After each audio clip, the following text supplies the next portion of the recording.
everybody, it's Aldo Gandhi, and I just want to let you know really quickly that our swag shop is reopened. DeepDishTees.com is where you go, and that's tees with T-E-E-S. Clever name, guys. They're the new home of our merchandise. You can get t-shirts, you can get caps, you can get coffee mugs, you can get hoodies, you can get all sorts of good stuff, and you'll help out the bar room with the purchase.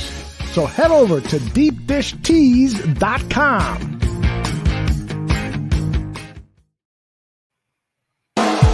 You're listening to the Barroom Network. The following program is intended for all audiences. Welcome to the South Burbs Hitmen podcast with your hosts, Joe Mandel, Steven Zim Zimmerman, Vinny Parisi, and Chris Gonzalez. We're bringing you the White Sox coverage you need from the perspective of true Southsiders. Grab your Comiskey dog with an ice-cold beer and meet us in section 155. Everyone get on your feet for your 2021 South Burbs Hitmen. That ball hit deep. Way back. You can put it on the board. Yes. Jimenez in the air. Left field. He's your hero tonight. Thanks, Cubs. Over the head of Jenks. Uribe charges, throws. Out! And the White Sox have won the World Series. Alexei! Yes! Yes! Yes! Yes! Yes! History! A perfect game by Mark Burley, and what an unbelievable play by Dwayne White. First pitch starts now.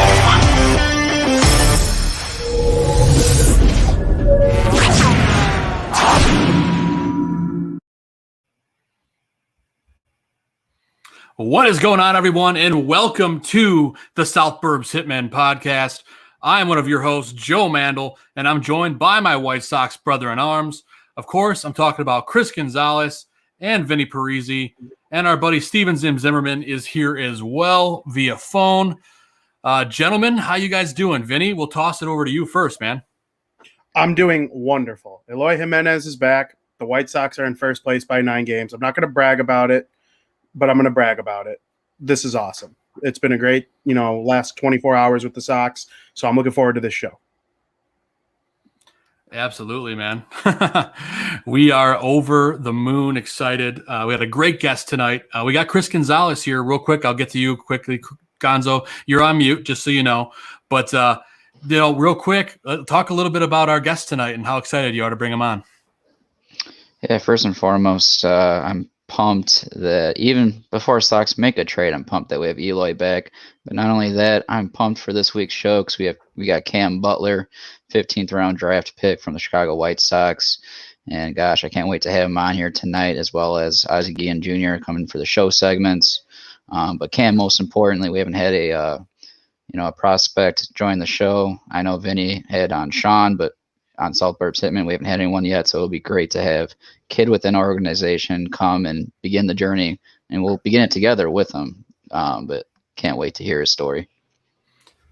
Absolutely. And it looks like Cam is here with us. Not sure if you could hear us, Cam, but if you're there, welcome to South Burbs Hitman, man. How you doing? Thank you. I'm good. How are you?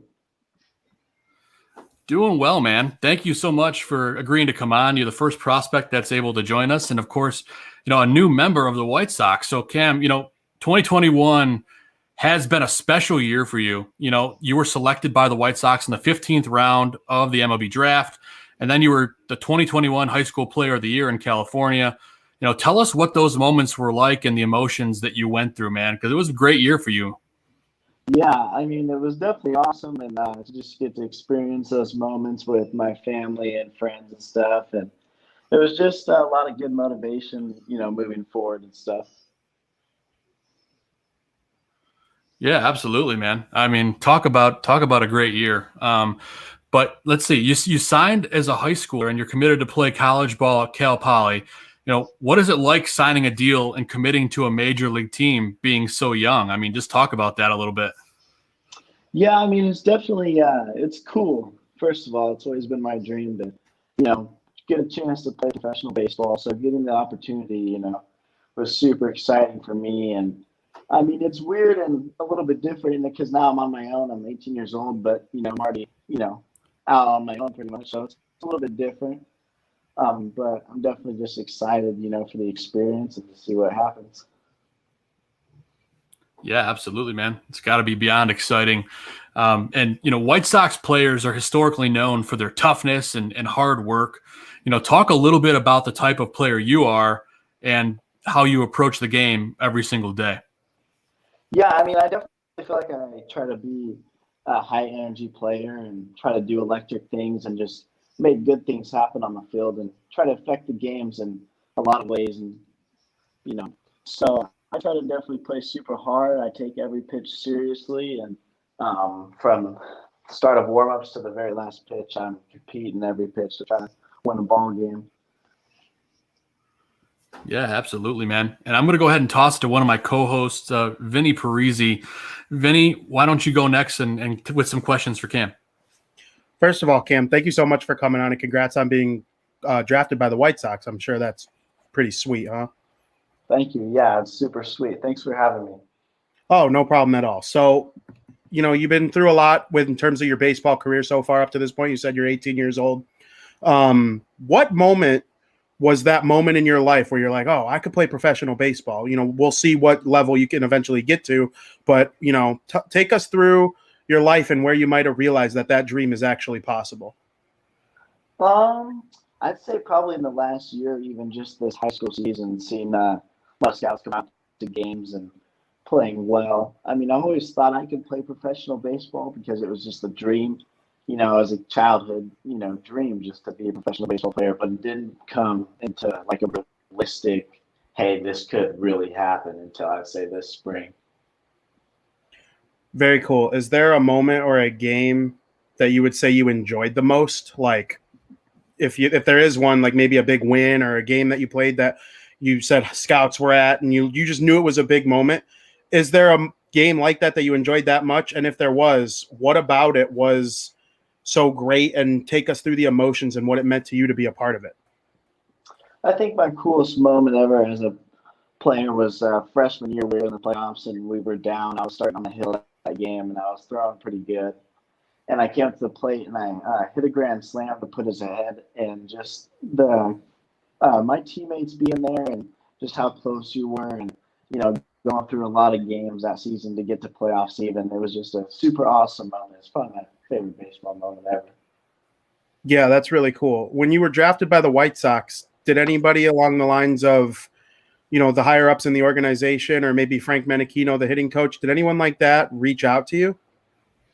Yeah, just the White Sox had some guys reach out and just, say welcome to the organization. And I mean, during this mini camp and stuff, all of their hitting guys and stuff like that, introducing, just all basically what the White Sox believe and, just letting us do our thing and seeing how we hit as big league hitters.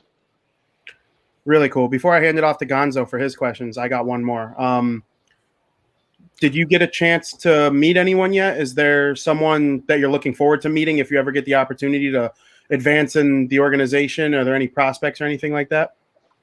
I haven't really looked into it too much. I mean, I got to meet all my draft class basically here in the mini camp, and it's been great to get to know those guys. They got a lot of great guys in this draft class, a lot of hard workers.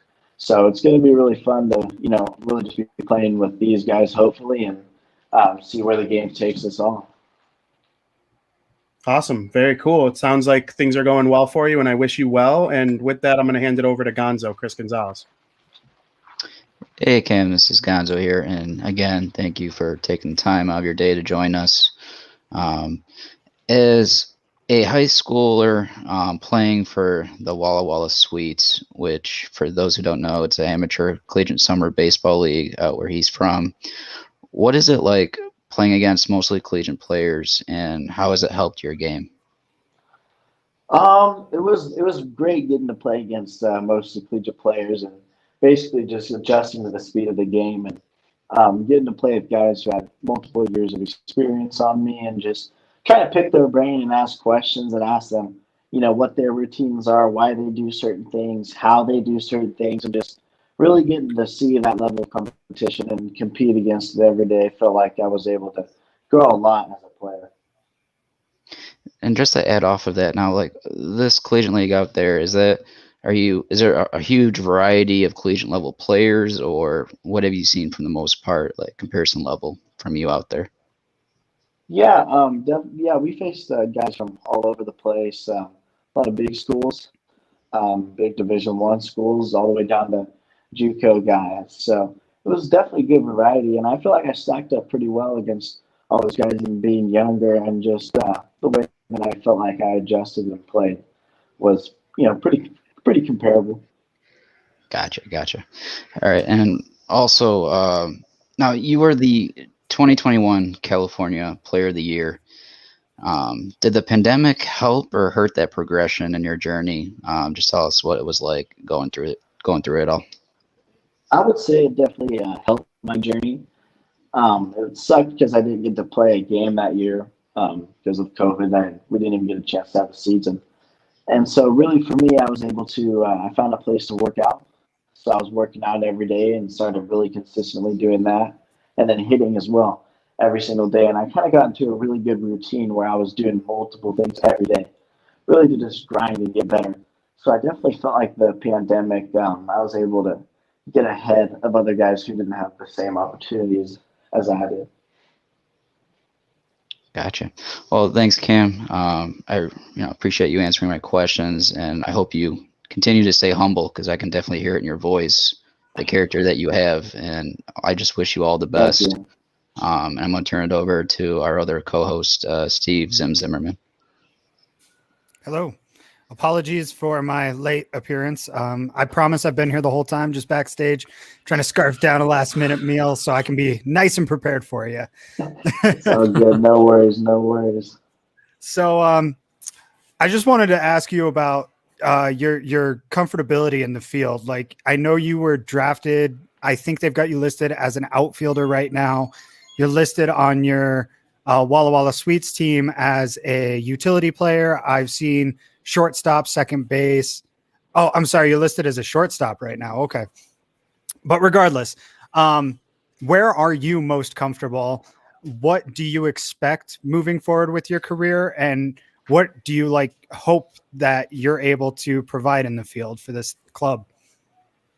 I definitely just hope to provide basically, whatever they need, basically, wherever they need to put me, infield or outfield, I'm comfortable to play wherever. I do like playing the infield better, shortstop mostly. I feel really comfortable there. I'd say the most out of other positions, and that's where I played most of my life, so I really love playing there. But also center field, second base, even the corner outfield spots, I feel comfortable there too. So just, wherever the team feels a need for me to be, I just want to be there to fulfill that spot and, give us a chance to win. What a great answer. You're a pro already at this, man. Thank you.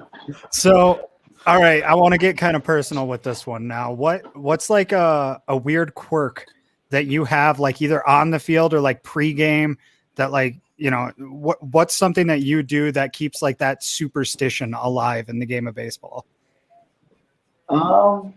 Superstition, probably just sliding shorts. I've worn the same pair of sliding shorts for a long time. Those are like my ones. So I definitely say, that's kind of my baseball superstition. All right. Well, how about a walk-up song? What's your go-to walk-up song, or maybe a song you listen to before a game that gets you pumped? I like Eminem. I'm a big Eminem guy. He really just fires me up. My walk-up song this summer started off as Hillbilly Deluxe by Brooks and Dunn, and then after a few games, it just didn't fire me up as much, so I switched to So Bad by Eminem, and I really love that one. I think I'm going to stick with that one in the future. That's great. Great answers. Thank you. I see everybody else nodding along too. I think we definitely approve of your musical taste here. Awesome. So appreciate it. Now, before I toss back to Joe, I just want to ask you about your thoughts on this current Sox team. If you've kept up with this season, or if you're kind of catching up right now, what do you think about this team? Where do you think they might end up this season? Yeah, I think the Sox are doing super well right now. I mean, I know they're in, first place. They're 9 games ahead. So hopefully, we'll make playoffs and do some big things. But I definitely have a lot of confidence in this year's season, how it's going to finish up and everything. Awesome. Well, I appreciate all your time with me. I'm going to toss it back to Joe, and I look forward to seeing you win a World Series with the 2026 White Sox. Awesome. Thank you. All right, Cam. Well, bringing it back to me now. We got quite a few people in the chat room here, part of White Sox Fan Nation, that have a couple questions for you. So I figure we're going to get to them as we watch some.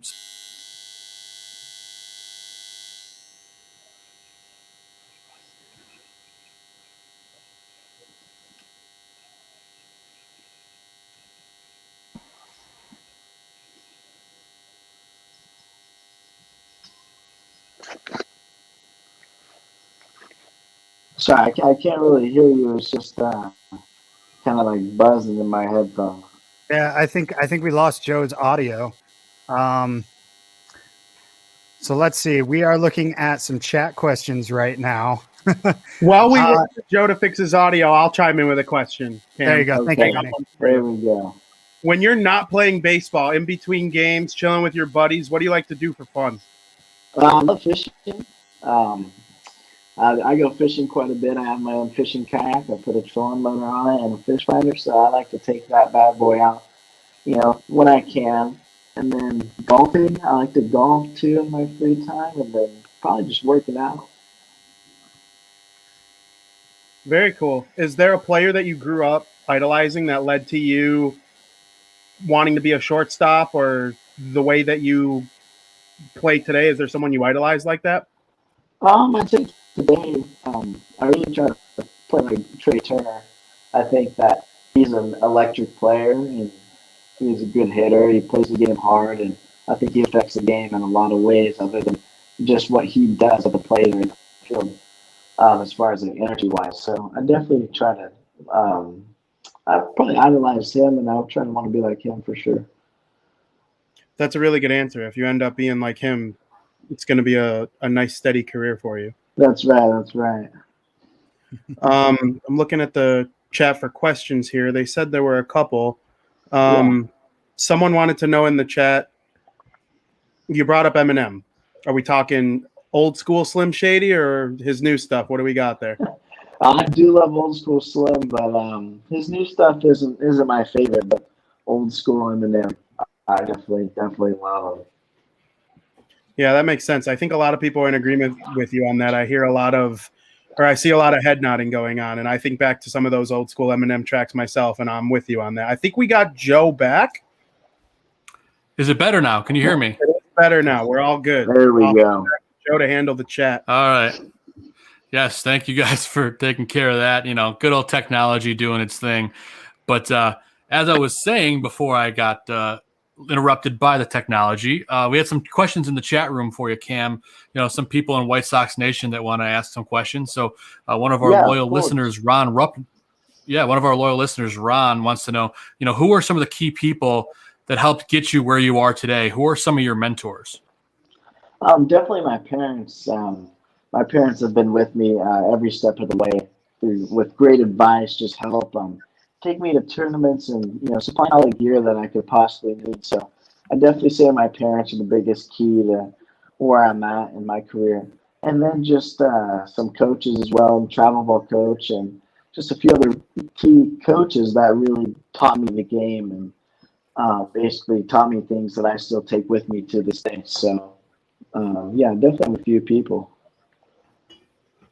That's awesome, man. And then we got another one here from our loyal listener, Santiago. Of all the accolades you have received from baseball, people, analysts, etc., which one is the most meaningful to you?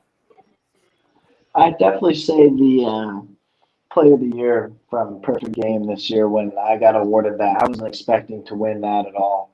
I was super excited and stoked over that one. Just basically it was really the first time I feel like a big organization or, someone really kind of recognized me for, playing the game hard and stuff like that. So it felt really good. Awesome, man. Well, that's great. We're all over the moon excited to have this great draft class, and it's cool to have you part of it. Yeah, it's great. Before we let you go, first impressions on White Sox fandom, because I know you've kind of dealt with a lot of people on Twitter and social media, and obviously the Sox are kind of hot right now. What's White Sox Twitter is really a thing, and it gets pretty wild out there. Initial impressions of the craziness. It hasn't been too crazy, thankfully, but first impression of the White Sox fan base, man, it sounds like we have an awesome fan base and just a ton of people out there that really, love White Sox players and want to support us. So it's great to see that and to know that we have the support from a lot of people. You're not wrong about that. Gotcha, man. No, not at all. This place is going to be fired up over the next 5 to 10 years, no doubt about it. So we're so excited to have you. And before we let you go, or go ahead, Vinny. I was going to say, we can only hope that by the time he gets there, things are still going well, because that place is awesome and the players love playing when that crowd is fully going, and it's fully going right now. So hopefully they can keep having success by the time you're around and ready to go. That's the plan. And Cam, before we let you go, we always like to ask our guests, if they could potentially give us a little station ID. So I'm going to go ahead and drop a banner on here. Just say, I'm White Sox, or I'm just say I'm Cam Butler, and you're listening to South Burbs Hitmen, and I'm typing it up for you so it's easy for you to see, because you can see us, right? Yeah, I can see you. All right, hang on. I'll put it up here on the screen for you. Okay. All right, here we go. Sorry, I'm typing furiously. There we go. Awesome. So that's at the bottom of the screen. So I will go ahead and give you a countdown. We'll do a 3, 2, 1 in just a second, and then we'll go from there. So whenever you're ready, I will go ahead and give you a countdown. So here we go. 3, 2, 1. I'm Cam Butler, and you're listening to South Burbs Hitmen. You're awesome, Cam. One take. You're an absolute pro. You are totally ready on our show. Thank you. I appreciate you guys for having me. It's been great. Awesome, man. Well, again, congratulations, and we're looking forward to seeing you for many years to come, man. Thank you. Looking forward to hopefully talking to you guys again some more in the future. Absolutely, man. We'd love to have you on again in the future. So, we'll definitely be in touch, and we'll watch your career very closely, my friend. Awesome. Thank you so much. Thank you, Cam. All right. Thanks, Cam. Appreciate it, man. Thanks, Cam. Have a good one. Take care. Have a good one. You Bye-bye. too. Thank you. That's Cam Butler, everybody. White Sox 15th round draft pick. Absolutely amazing. Giving us a very candid interview. So can't go wrong with that. Ton of great stuff. Kid sounds so excited to be playing. I'm excited, and even with the technical small glitch, I tell you what, I could hear it in his voice. This kid's excited to play baseball, and it was so nice of him to give him so much of his time, or us so much of his time. If his playing matches his ability to speak and be interesting, he'll make it to the major leagues and be a superstar. It was a good interview. Yeah, absolutely. Great kid, and we'll definitely keep an eye on his career. Very exciting stuff. Gentlemen, go ahead, Gonzo. I was going to say, I was really surprised that he came out saying, talking about the old Slim Shady. I like to hear that. I personally, there were a couple songs in his newer album that I liked, but, you can't, you just got to love that old Shady, and that he's, at his age, he still remembers that, and I like to hear that. Heck yeah, man. And we got through that first interview now, so we're going to take a real quick commercial break. For those of you who are sticking around, don't forget, you want to stay here because, one, we're giving away tickets to a White Sox game at the end of the show. We had a giveaway earlier this week, so we'll be announcing that winner. And then right after the break, shortly after the break, should I say, we have Ozzie Guillen Jr. talking. He's joining us. He's going to be talking everything, joining the segments with us. It's going to be a good time, so you don't want to miss that. But we are going to take a quick commercial break, and then we will see you guys here in a little over 2 minutes. So we'll see you guys in just a few after a word from our local sponsor. South Burbs Hitmen will be right back.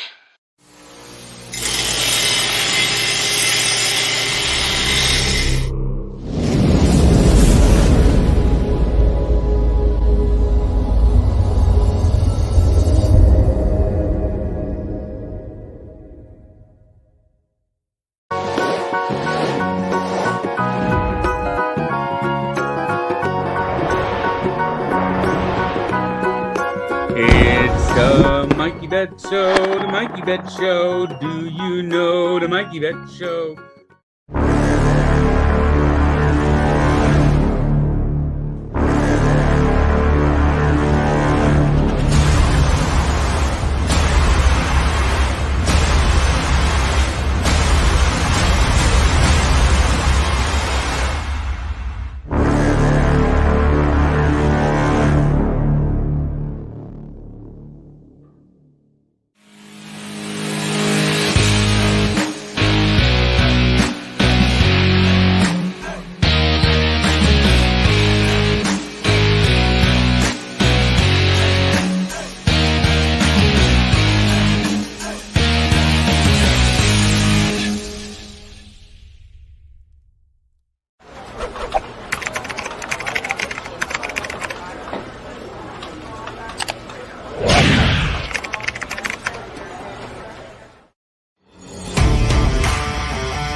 Return to South Burbs Hitmen. And we are back after that quick commercial break with a great interview with Cam Butler, White Sox 15th round draft pick. And here we are, boys, going into the second half of the show. And right on time, we are joined by a very special guest who we're happy to have on with us for the second time. Here we welcome Ozzie Guillen Jr. in the house with us. Ozzie, how you doing, man? What's happening, guys? How's it going? Junior, how we doing? I'm doing good. Was Cam's mom on there with him or just him? Mom.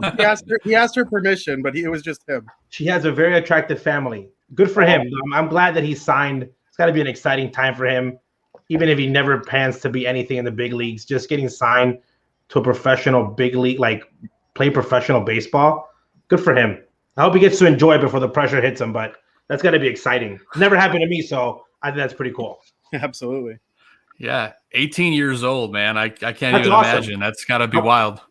When I was 18, it's a lot of keg stands back then, I think. Not professional. I think we've all been there, but getting into the segmented part of our show, we have some intro talking points we wanted to touch on. And this Brewers series, this team got hit in the mouth really hard the first two games, but they came back really strong last night. Junior, what was your takeaway from how the Sox closed out that series against Milwaukee? You know what? It wasn't it's not surprising. The White Sox are playing with the handicap. And what I mean by that means that their best players are not on the field. We have Eloy returning for the first time since spring training on today's game, so that should boost the offense.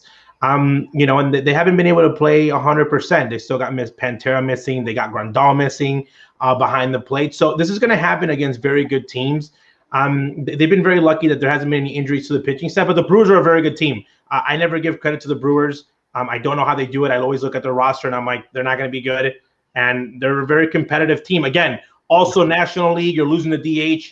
Already an offensive struggling team. And, so I think that, but I think them winning and not allowing them to get swept was a very good judgment of their drive.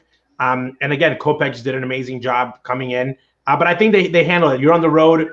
It's going to happen. The White Sox are in a really, really funny situation, and White Sox fans don't know how to handle it. They're going to win this division by more than 7 to 10 games. Okay? Oh, yeah.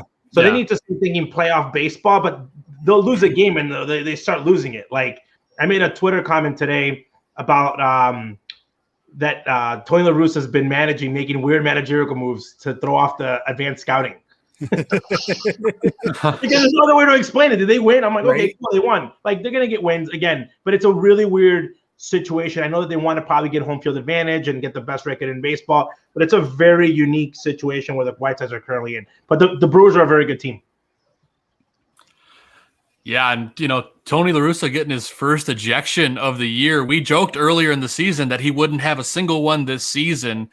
Didn't we set the over under? You know what?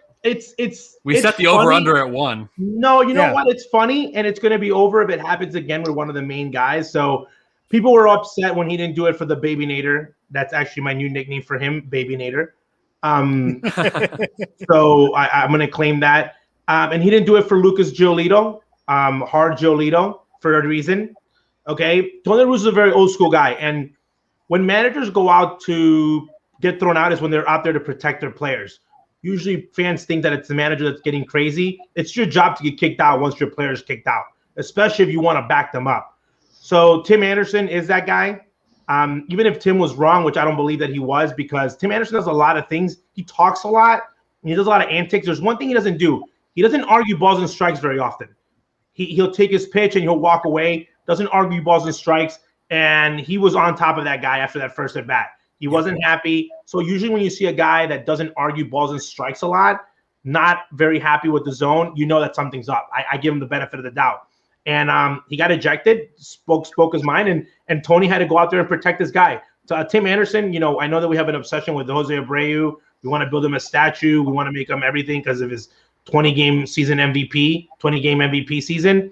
The heart of this team, man, is Tim Anderson. How Tim goes, so do the White Sox. And I think that he needed to go out there and protect this guy, and he did. And I think that it was awesome getting for him to get thrown out, but it shows everybody that Tony still has it, and he went out to protect him.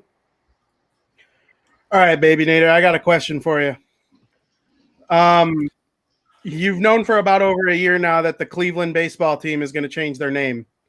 I wanted it to be the Cleveland Spiders because I like superheroes, and Spider-Man would be cool because they have his color. They ended up going with the Cleveland Guardians because of some statue outside their facility or whatever it is. What are your thoughts on that name? Well, there's that name has as many rings as the team that the previous name, 0. Spoken like a true Guillen. You know what? They have 0 rings. You know what? I like the fact that they got to keep their colors. I think that was more important. The Guardians, I think that some fans are still going to call them the Indians. It's going to take a while. I've made the mistake already a couple times. I don't mind the name. Someone had an explanation of it. The statues, I actually found out what the statues actually were, the guards of transportation. Yeah. I was being a smart ass though, and I asked what nationality are the statues? Because I'm sure the artists resemble. That would have been so ironic. And it's really funny because I guess today a story came out that there's a rollerblading team, roller derby team, the Guardians, and they're like claiming like we're a professional sports team. You guys took our name. I don't mind it. I think that the Guardians is cool. The Spider, it was cool, but it sounded very like MLB The Show. Like I don't know if I would take a team serious if their name were the Spiders. The Guardians is like very safe. And again, people are going to get mad. At the end of the day, man, if you think it's right, if it's wrong, whatever the owner wants to do, the owner wants to do. We got 2 teams named after Sox. And Cleveland was at one point. They were the Blue Sox. You know what I mean? So the 2 teams are like, it doesn't even matter the color. Like someone was out there and was like, ooh, we should call ourselves Sox. Like, they didn't really put it out. Yeah. So if one day the owner wants to come in and obviously for revenue reasons wants to change the name or for what, someone finds Sox offensive or what, the white in the Sox, I don't know. Again, it's an owner's prerogative. And I'm sure they did their homework, and it's going to be cool, man. They're going to be selling more jerseys with the Guardians, okay?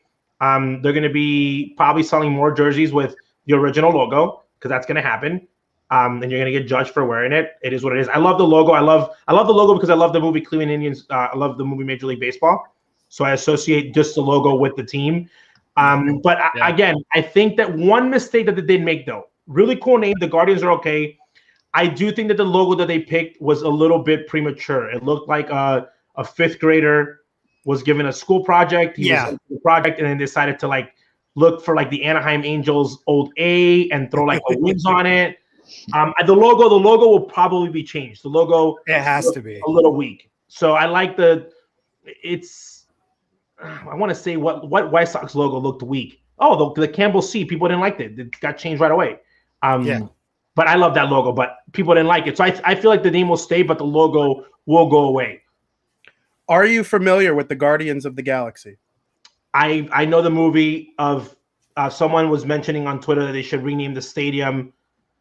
Obviously, they could rename the stadium, whatever the ship was called, so they can be the Guardians of, whatever. I think it's funny because I don't think Cleveland's guarding anything. What are they guarding? Second place in the American League Central? No, that's what I mean. So it's like, I guess when they're good, again, but again, I am familiar. I think it's cool. I think they could do a lot of, they could go like old school Guardians and make them more like like a style. They can make them kind of look like Knights. Again, I think the logo is going to switch. They're going to go back and really think about it. They finally got their name though. I know some people were upset, but as it is, I would tell this to Blackhawks fans though. You're on the clock. You're probably that's probably the team that they're going to go after. Again, I love the logo. I think it's a beautiful logo. I have family who are natives from Latin America. I don't see it as the meaning because literally every league that we have in Venezuela specifically, we have a lot of native names, from tribal names, from mascots. So I look at it differently. Again, it's whatever the times say, but I do believe that the logo was weak and eventually will get better with a couple years. But the Guardians are cool. Guardians, Indians, both teams don't have any World Series rings. Fair enough. Yeah, this is very true. They couldn't guard the World Series win against the Cubs, so it wasn't very successful. Worst night of my entire life. By the way, probably one of the most underrated debacles in World Series history that no one ever talks about. Yeah, I don't want to talk about it. To be frank. But I'm saying as a Cleveland fan though, if that had happened to, let's say, Ozzie Guillen or Tony La Russa this year, they would talk about the time that the White Sox blew a 3-1 lead in imagine if the Cubs lost that game, the crap Joe Madden would have went through because people like to crap. You know what? I got in trouble for talking about curses with the White Sox front office and the White Sox because they thought I was making a big joke, which it was still a joke about my about a joke that I had. But I don't believe in curses when it comes to that. But Game 7 of the World Series with the Cubs, I scored every single game. And my wife was like, "Why are you scoring?" I said, "Well, this is like the man landing on the moon. This is like that's never happened. If it happens, like I get to see it for the, it's kind of cool." And I was like, "I'll be in bed in 2 hours. Hendricks is gonna, shut them down. This game's over." After 2 innings, I'm like, "They're done." And then I see the bullpen warming up, and I was like, "Oh my god!" And then they bring him in. He throws a wild pitch. Grandpa Rossi starts struggling, and I said, "Man." I was like, is there a curse? Am I really going to see the curse act again in person? I really believe that. I think that the rain helped them out. No doubt. Yeah, the rain definitely, the Dame helped them out, no doubt about it. This is what the White Sox have to go in because the White Sox, other than the 2005 World Series, the White Sox have had really bad luck in playoff baseball. 83, Tony's team, blunder running the bases. They blew that lead. So this is the White Sox needs to start thinking, White Sox fandom, they need to start thinking playoff baseball, what it would look like once they get into the playoffs, roster-wise, pitching staff-wise, who's going to go, who goes in the pen, who comes off the roster. People don't think it's a big deal, but in my experience, the Brendan McCarthy, El Duque Hernandez decision, I'm very glad Ozzie stuck to his guns. It was huge. Again, am I saying that Brendan McCarthy couldn't have done the job? I don't know that because he wasn't put in that situation. But obviously it worked out because, the Sox won the World Series. But those decisions actually tend to be a really big deal, bigger than we think that they are, on who makes a roster and who doesn't, especially where every single round, gets you closer to the ring. They certainly do. And we're going to hop into our segmented portion of the show. And we're going to go into our first segment, Ozzie. And it's a segment we like to criticize or give praise to Tony La Russa, and a segment we like to call La Russa's locker.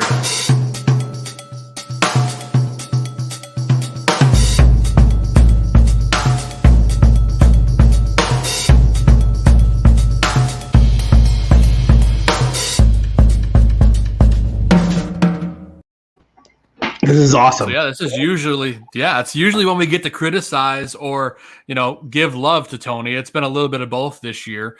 But, there was an interesting move today. Obviously, we knew they were going to activate Eloy off of the IL, but they sent down Jake Burger. So the question I have for everyone here in this panel is, was that the right person to send down? Ozzie, we can start with you. You know what? I don't think it might have been Tony's move. He probably had an opinion about it. I think, yes, it was the right move. It's the guy that had the most options, and you really don't have him to anywhere to really play. Unfortunately, he has to be moved, and it had to be him. It wasn't because of performance. I'm sure Tony talked to him about that. It's like, hey, man, it's not on performance. It's basically because we need to have this roster move. You're the odd man out. No one's going to – Berger's not pinch running for anybody. With Eloy back, it's not really pinch hitting for anybody, so I think it was the right move. Unfortunately, it's Burger, but the good thing is, not everyone's going to be playing in the White Sox future. Even the White Sox fans think every prospect's going to play. They're going to play 2 guys at third, 2 at second, 2 at short. Burger, I think, might have a lot more value than people thought he did before him coming up to the big leagues. He looked really, really good playing that. Now you can go back to down there. I play him at second. I literally be like, play second base every day just in case. Why not? Just go there with your glove and figure it out, because they have nothing to lose. Because obviously he might come up. He'll definitely come up in September. Yeah, absolutely. And Vinny, any criticisms or praise for La Russa this week? Was there anything that stood out to you after kind of watching the up and down roller coaster that was the last week of White Sox baseball? Yeah, I like them setting down Burger. If that was La Russa's idea, I mean, we'll never really know. I'm sure he had, like Ozzie said, there was input, but he can't. They're not going to send down Zavala because they need a backup catcher, even though Burger's a better player than Zavala in terms of hitting. But I mean, I don't know. I really don't have anything against Tony. The way he handled the pitching yesterday was interesting because he let Michael Kopech come up to bat and then took him out after 1 hitter in the following inning. But I kind of understand the sentiment, because if he would have mowed through that inning, then he would have looked like a genius. And then Liam Hendricks came in and got the 6-out save anyway. So the fact that it worked. And if it didn't, we would have, been like, why did he let Kopech hit then? But he got the job done. And maybe he's trying to send a message about, getting another bullpen arm. Like, hey, we clearly need one more, a good setup man. There's plenty of options out there. So I got no quarrels with La Russa lately. And if anything, it's the praise. Eloy's back, and they're 59-40. If you're telling me in September that they're going to be 59-40 after 100 games without Eloy, 99, I think it is, not a math guy, I would have told you you're crazy. Do I still think they could have been right there with Cleveland, or I would have said Minnesota going into the season? They turned out to be, as Ozzie Sr. likes to call them, a bunch of guppies. But I mean, there's really no other thing to give them other than praise right now.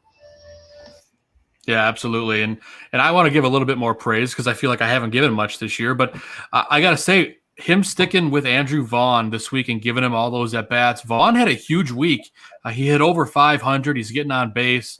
He's really starting to turn things around. Not that he was really struggling a lot this year anyway, but I want to give him some props for how he's handled Andrew Vaughn this year, slowly building him up.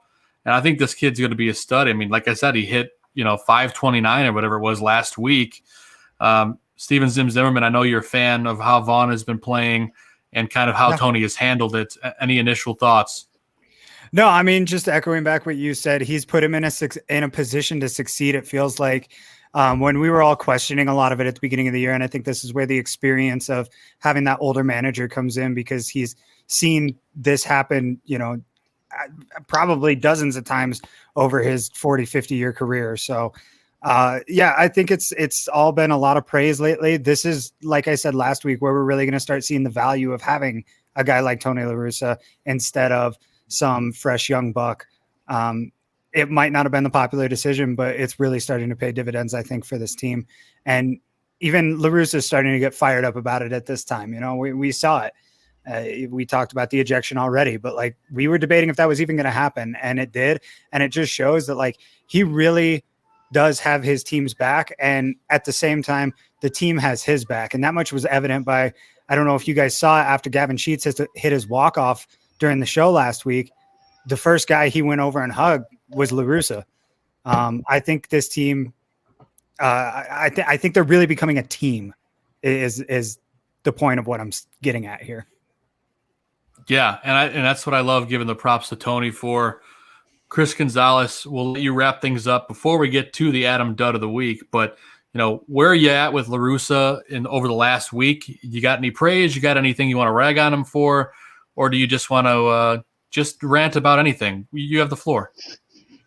I'm going to do a little rant here.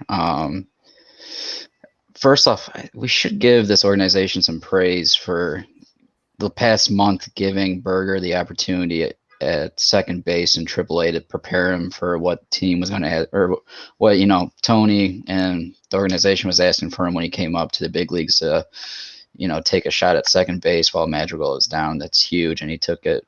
He seized the opportunity in my eyes. Now sending him down, I think that's the easy way. I would love to see Mendick or Garcia go down. Mendick has the option to go down. But like I said, I think it's the easy way because you can always bring him up to the 40-man in September and send him down now so he gets more reps. Keep him in the flow of things and staying on the bench. Keep him in the flow of AAA, getting those important reps that he hasn't had a full season since, before his ACL, tear.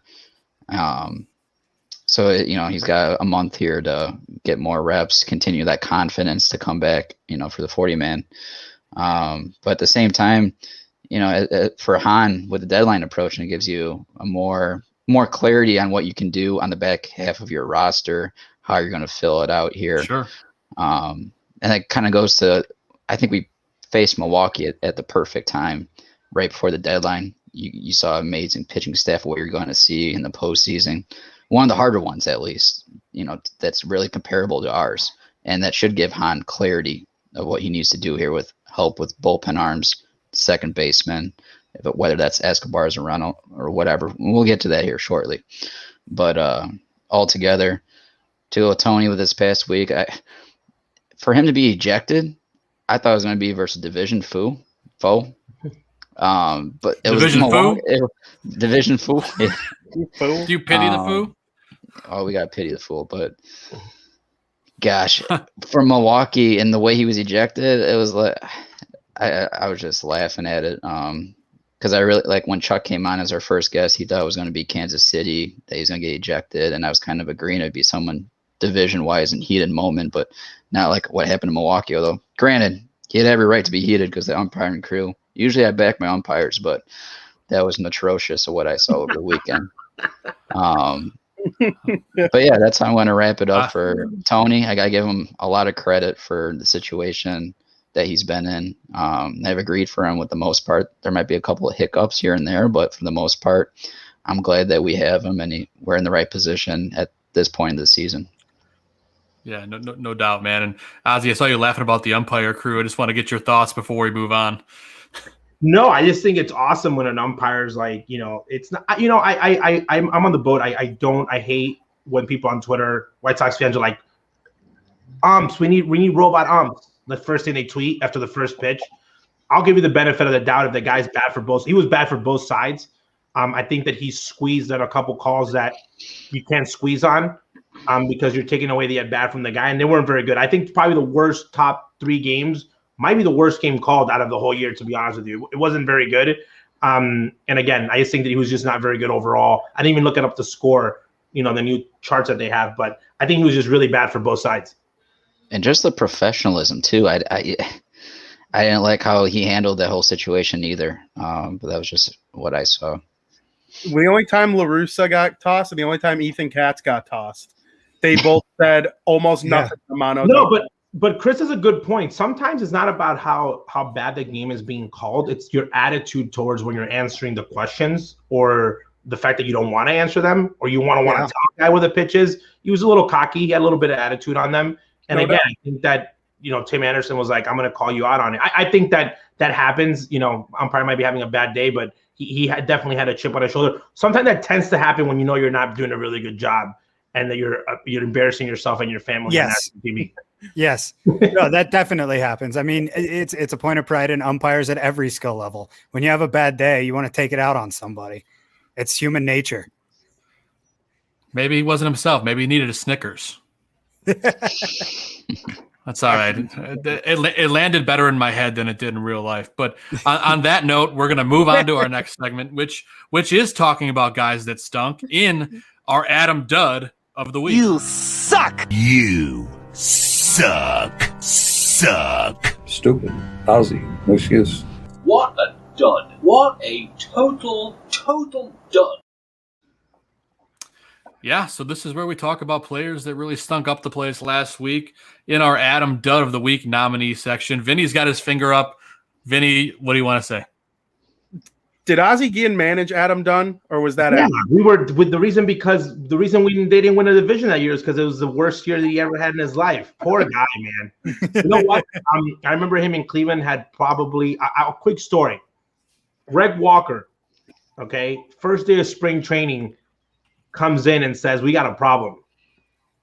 Everybody said, "What are you talking about? We got a problem." Adam Dunn. And everybody's like, "This guy's crazy." And Adam's hitting balls like 500 feet. And he's like, he's got a problem. He's in a struggle, And Ozzie talked to Adam and says, "I got to hit 75 hard balls, like 50, 30-something home runs and whatever doubles, 100 hard balls, 50 and 50 or whatever." And man, when he came from Cleveland, he had that really good game. They took out his appendix. And then it was just struggling. I remember one of Ozzie's times that he's the most frustrated with White Sox fans was when they had a standing ovation for Adam after he got drilled. Because, to give credit to Adam, he could have taken the easy road out and pretended that he was hurt, which I definitely would have done myself. But, man, this guy got, like, his eyes checked. They brought in, like, a lefty pitcher for him. He went to, like, start hitting in short fields to see the ball, like, drive.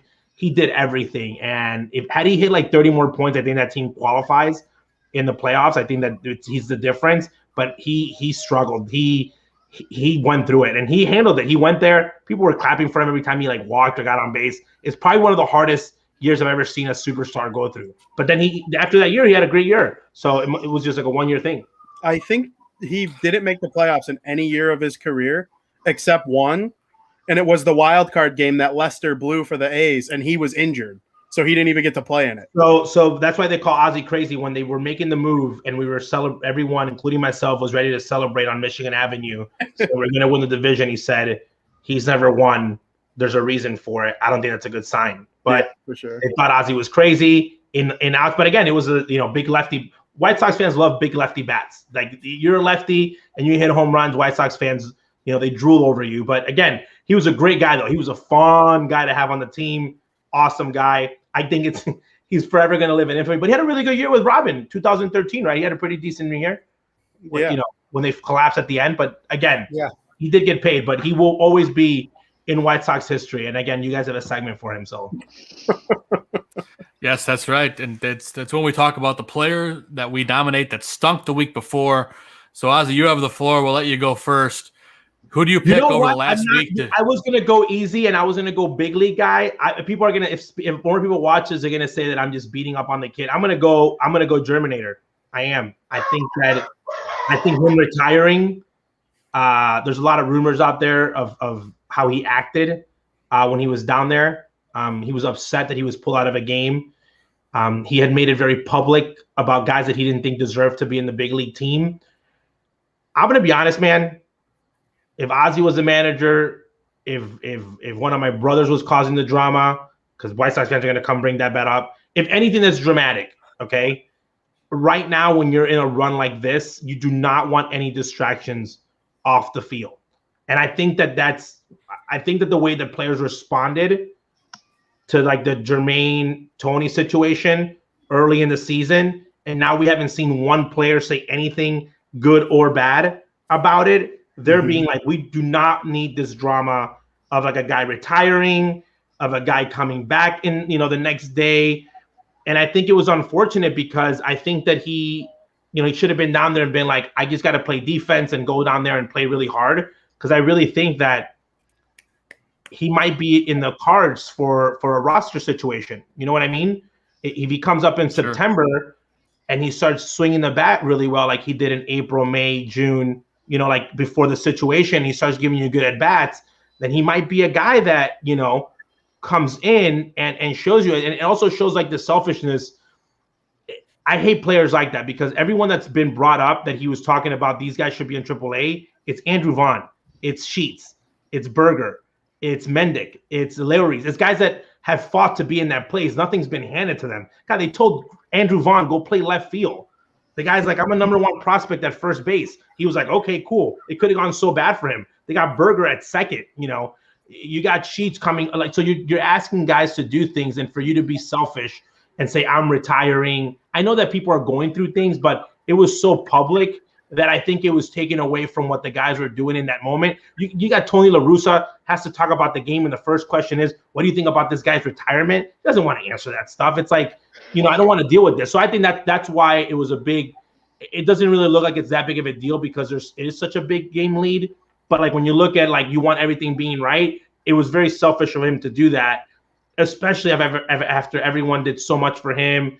And I just think, and then people had to come in. It's Tony's fault that this guy's retiring, and that whole conversation starts again. It's like there's so many good things, and it's so sad because we already knew when Eloy was coming back, and I'm like, that should be the conversation. That's the rise, yeah. The rise, and people were laughing at me saying you're calling me every name, and I call myself the Babynator for that now because I kept putting on the rise of the Phoenix because I kept making fun of him because I said if we're worried about somebody coming back and rising up, it is Eloy Jimenez.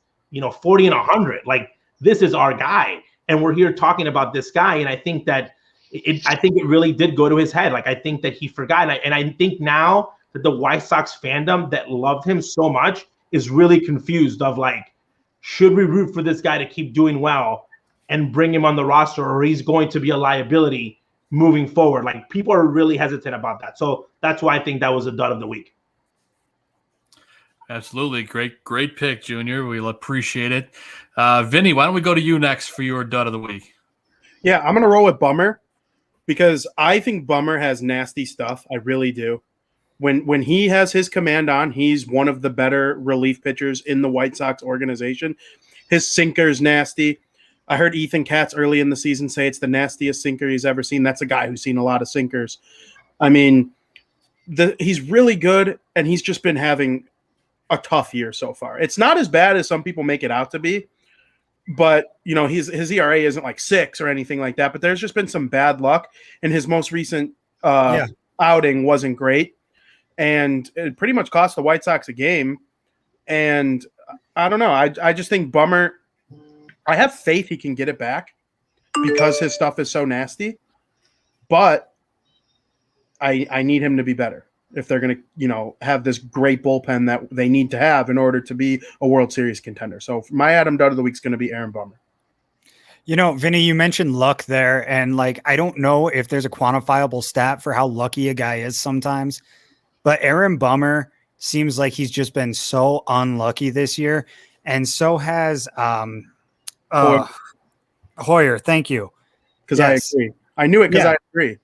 Yeah, because I mean, it's been one of those seasons where it's just like the ball just won't break their way, not literally, but And if you start every account 2-0, you're going to be forced to throw a fastball, and then guys are going to crush it. Right. Their command early in the count hasn't been great, and that's caused them to, because they both have great strikeout to walk ratios. So, like, how do you explain their high ERA if they're not walking anyone? Well, it's because they go down 2-0 every count, throw a meatball right down the middle, and then they crush it to Pluto. So that to me is like almost proof that if they could just figure out a way early in the count to be better, we'll see the old version of each of them relatively soon. Yeah, for sure. Zim, do you have a dud nominee? I'm kind of inspired by Ozzie Jr. here. I'm gonna give White Sox Twitter the dud of the week. White Sox Twitter is so up in arms right now. We didn't make this trade, and we're losing this game against a good team. And it's like, I have never seen a fan base so upset about being 20 games over 500. I understand that this season hasn't gone exactly according to plan. I understand that we ourselves have complained all up and down this podcast all season long. But at the same time, I think we need to sit back and just reflect on the fact that we're watching some of the best White Sox baseball since like 2008. Like, this is a really, really good team. And I think we need to start appreciating it a little more and stop overreacting every time Lance Lynn carries us to a win over the Brewers because of his bat. You know, Steven, I have a question, though. What's according to plan? That the Twins were going to be good and you're going to be in a battle for the wild card and be battling it out? You know, literally every divisional play was going to be like a nail biter. That's what people don't understand. It's like, what was to plan? Yeah. Well, we're going to go on what was planned. Minnesota's up. You know, we're 2 games behind Minnesota, and Cleveland's right behind the Sox. That's when it's like according to plan. So the plan, if we're going according to plan, the Twins would love to be the Sox right now because they were not planning on being bad. So fans need to realize, like, no one ever thought this team, unless maybe themselves did, that they were going to be a 20 games above 500 team, because this is a really good team on paper.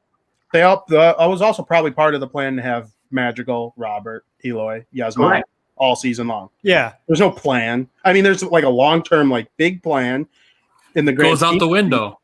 But yeah, like Ozzie Jr. said, 20 games over 500 without those guys. Give me a break. Yeah. No, that's just it. So that's why, you know, White Sox Twitter gets my L, just because I feel like there's been so much overreaction lately. It's been so hyperbolized one way or the other, no matter what's happening. You know, it's either the greatest victory of all time when Gavin Sheets hits a walk-off home run, or it's the worst thing ever when a wild pitch allows a guy to score and all of a sudden we're looking at extras and we lose. Like, it kind of is what it is. It's a 162 game season, and we all, like, ourselves included, because I know that we tend to go overboard. And before the season, we're like, oh man, this team is kind of struggling in spring training. Oh man, we're kind of struggling in early April. Ohtani and Trout put a show on them in the first series of the season, and we thought it was over. Yeah, like, well, also the part that people don't realize is that this is still, even though Tony's been managing for 175 years, so this is his first year with the White Sox.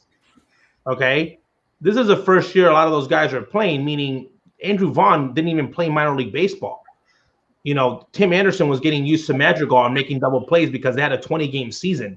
20-game season was like 2 weeks for them the year before. So it's not like this team's been together for 6 years and all the guys are like, oh, you know, everyone's meshing really well. Everyone's trying to find their role and fit in. And whoever said Bummer needs to get it together, because if he doesn't in the next 2 weeks, guess who's going to pitch in your spot? Kopech, until you figure it out.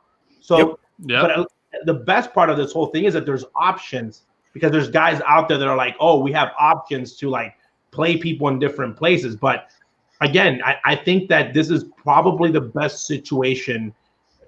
You could be the 2006 White Sox. Everyone's doing amazing, but there's just a team that's better than you. And I thought that was going to be the case for this White Sox team, that they were going to win 85 games. They were going to possibly flirt with 90-game win season, but the Twins were going to be so good that they missed the playoffs because the other team was just that much better.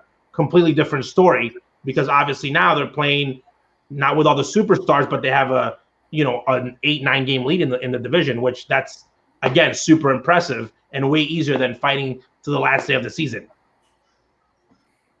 Yeah, I don't think anybody expected to have a lead this big, and it could be bigger by the time the year's over. Real quick, I want to spotlight a comment from Santiago for Zim.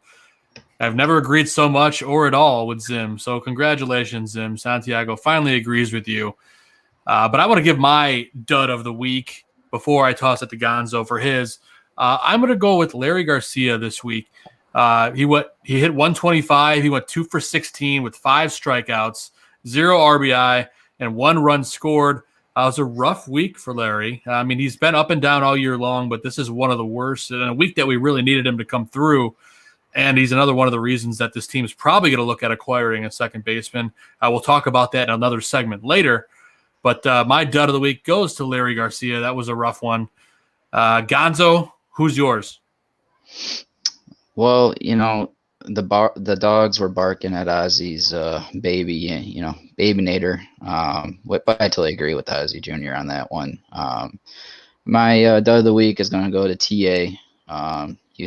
he was burning right after, going to the All-Star break and coming out of it, and then he just died right on the key weekend versus the Brewers, where I hoped he was going to continue that Silver Slugger push, and he just went on a cold streak there at the wrong time. Although what I do like about Timmy was he was backing up his guys with that horrid zone over the weekend, and he got ejected for that, but it is what it is. Timmy's my dud of the week, but I know he's going to bounce back here shortly. Yeah, absolutely. Rough. It was a rough one, but this team will bounce back. We got 4 against the Royals, 3 against the Indians, now Guardians, whatever you want to call them. So, and they come home on Friday. So big weekend on the South Side. Got to be a fun one. So lots to talk about in that respect. But let's do the opposite of our dud, and that would be a put it on the board player of the week. So you could probably figure out what that one is. And our segment we like to call our put it on the board segment. Way back. He looks up. You can put it on the board. Yes! Yeah, so a lot of players had big weeks last week. Not enough to get a huge winning record, but there were some guys that were swinging the stick really well and throwing the ball. Junior, who are you nominating for your top player of the week?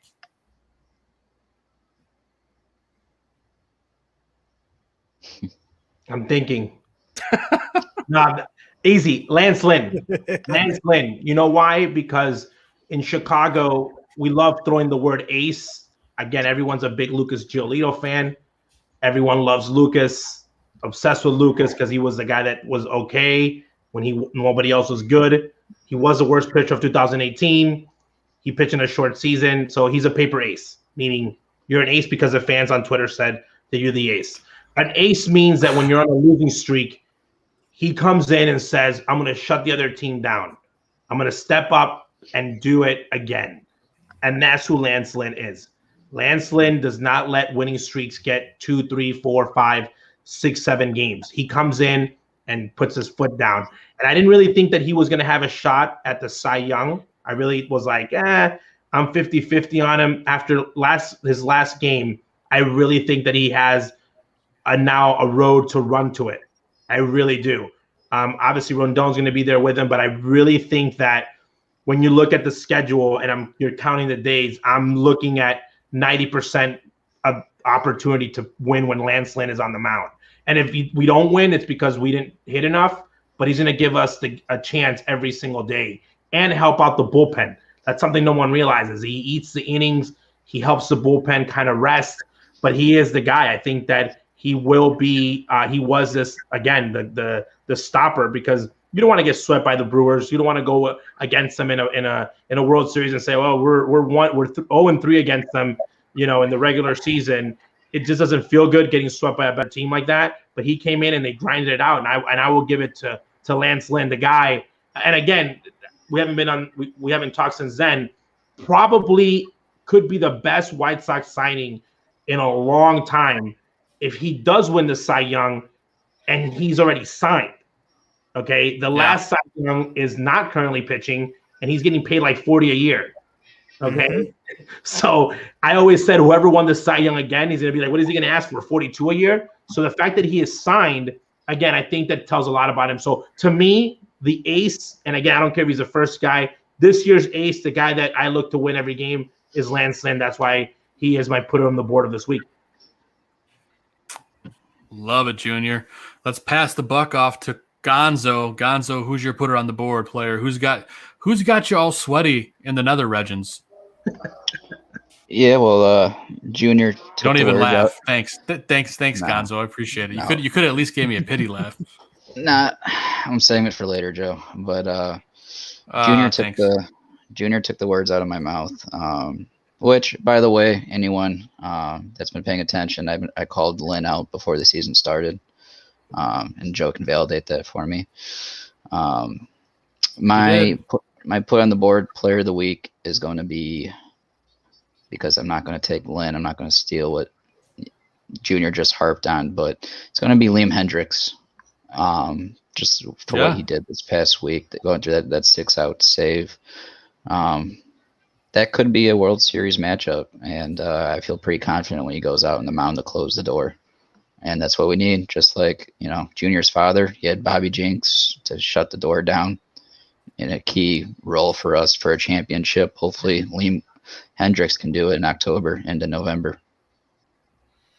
That's what I remember, man. I remember that 05 run. I just remember when Ozzie would come out, he'd be like, big and wide. And then Bobby Jenks would come out of the pen. I still remember it.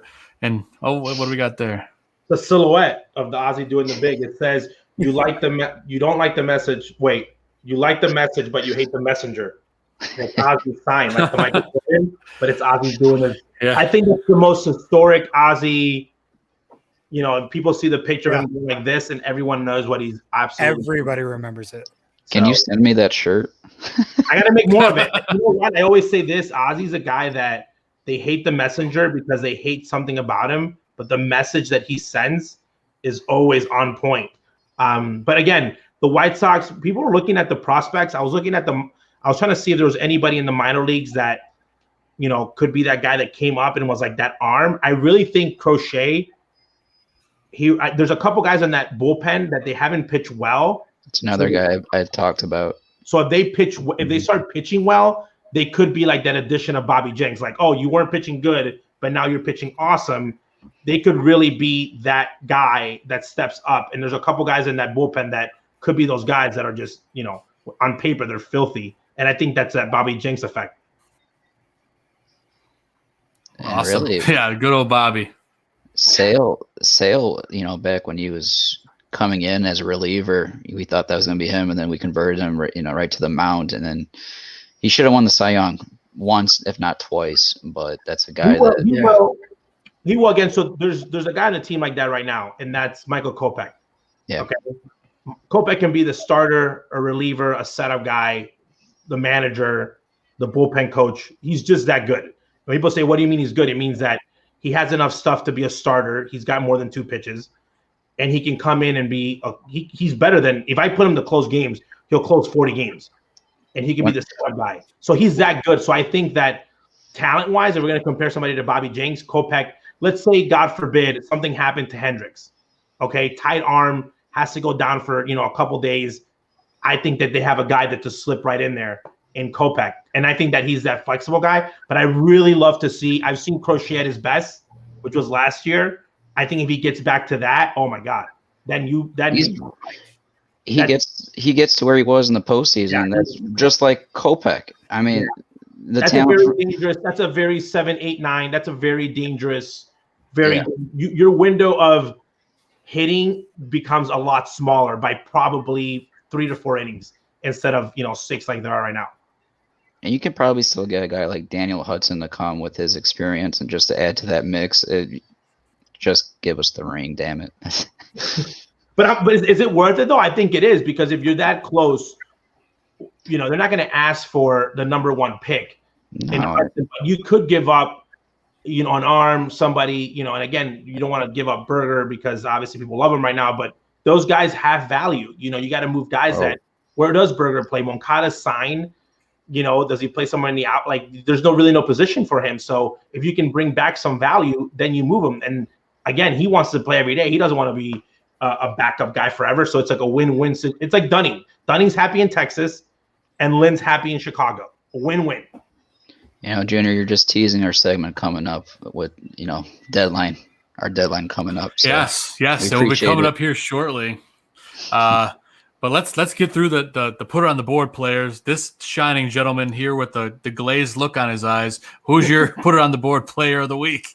It's not glazed. I'm just very intent on this Sox game that they're now down 4-2 in. Anyway, no, I was gonna echo back on what Ozzie said about Lynn. So honestly, I don't think there's any need to further reiterate the point. He is a great pitcher. He had a great week, and he had a game-winning RBI. So there you go, using the big stick. And then he chugged a pack of Butler. What's that, Vinny? He scored more than he gave up. He did. That's right. People don't think it's a big deal. I hate the bat pitcher hitting. I hate it. I think it's outdated. I think it's dumb. I don't want to pay to see position players hit. But when you have a position player that gives you a good at bat and good things happen, it really helps out. And It's exciting. In the biggest series of any game of the year is the World Series.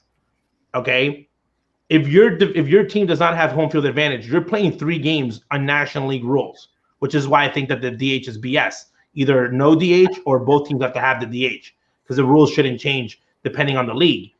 That means that your pitcher has to give you good at bats. So I get happy this team, which has a potential to get to a World Series, because if Lynn has those type of at bats in that situation, you're in really good shape. You don't want to have a Jose Contreras type of guy where you're saying, I hope he doesn't get hurt. Like, you don't even want to see him there. So I think that the Lynn at bats, Lynn sees they swing the bat pretty well, which is an advantage for them when they play in National League stadiums. Yeah, I agree that, like, I don't like it as a permanent fixture, but like the novelty of it's always fun. Oh, it's awesome. One of my favorite memories as a kid is Mark Burley hitting a home run. Like, in Milwaukee. In Milwaukee. Who would have ever thought that of all people, Burley was going to be the guy to do that? He's a very good hitter. He's actually a very good, like, all-around player, puts the ball in play, was not scared. But again, I think if you want to let your pitcher hit, you should have that option.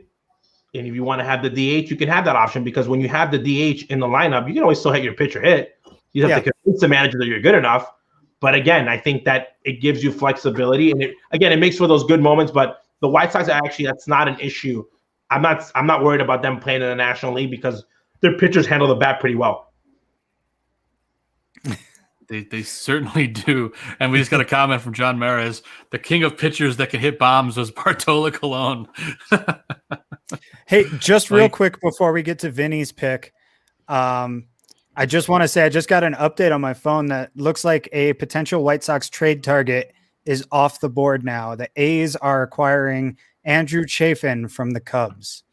So, ooh, breaking news. I didn't see that one come through yet, Zim. What's the source on it? It literally just came through from Rosenthal.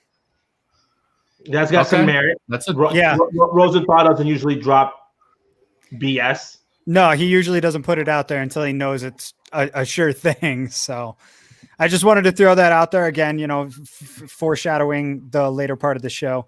But Vinny, let's move on to your put it on the board play of the week. Andrew Vaughn. He was sensational this week. Seeing the rookie perform that well, I personally believe he'll be right there with Eloy as one of the best pure power hitters in the league, or not in the league, on the White Sox. We'll see about in the league, but he's definitely going to be a guy who you want batting fourth, fifth, maybe sixth, depending on how deep they are 3 years from now. He's hitting second tonight, and he's got the 2 RBI single. He's been driving in runs. Statistically, he's been one of the best hitters against left-handed pitching so far this season. And over the last week, he went 9 for 17 with a 5.29 batting average, 3 runs scored, 3 RBIs. Got 2 more tonight. If the White Sox come back and win this game, we will credit Andrew Vaughn with getting it all started. So he's my, player of the week just because of the statistics, how he played. Even when the game was basically out of reach, he's still raking, trying to improve himself and have good at-bats, which I personally think is the most important thing for Andrew Vaughn this season. If they weren't so hurt, his development would have been just as important in the minds of White Sox fans as it is him producing. And the fact that we're getting both on a winning team has been awesome. I have a question. How come no one has talked about Andrew Vaughn for Rookie of the Year, but the Germinator, after his first week, they're already saying that he was going to the Home Run Derby? Man. I'm being honest. Like, I pull up. He's got a WAR. I know a lot of people don't believe in WAR, but he's got a 1.3 WAR, playing a position that he had never played before. Okay, like, he's developed so well that if Andrew Vaughn is hitting 6th or 7th on this team in the next 3 years, this is a very good team, because I think Andrew Vaughn is a guy that could potentially hit 3, 4, or 5 in the big leagues eventually, just because his development's been so great. But no one's mentioned him for Rookie of the Year, which I think he has not.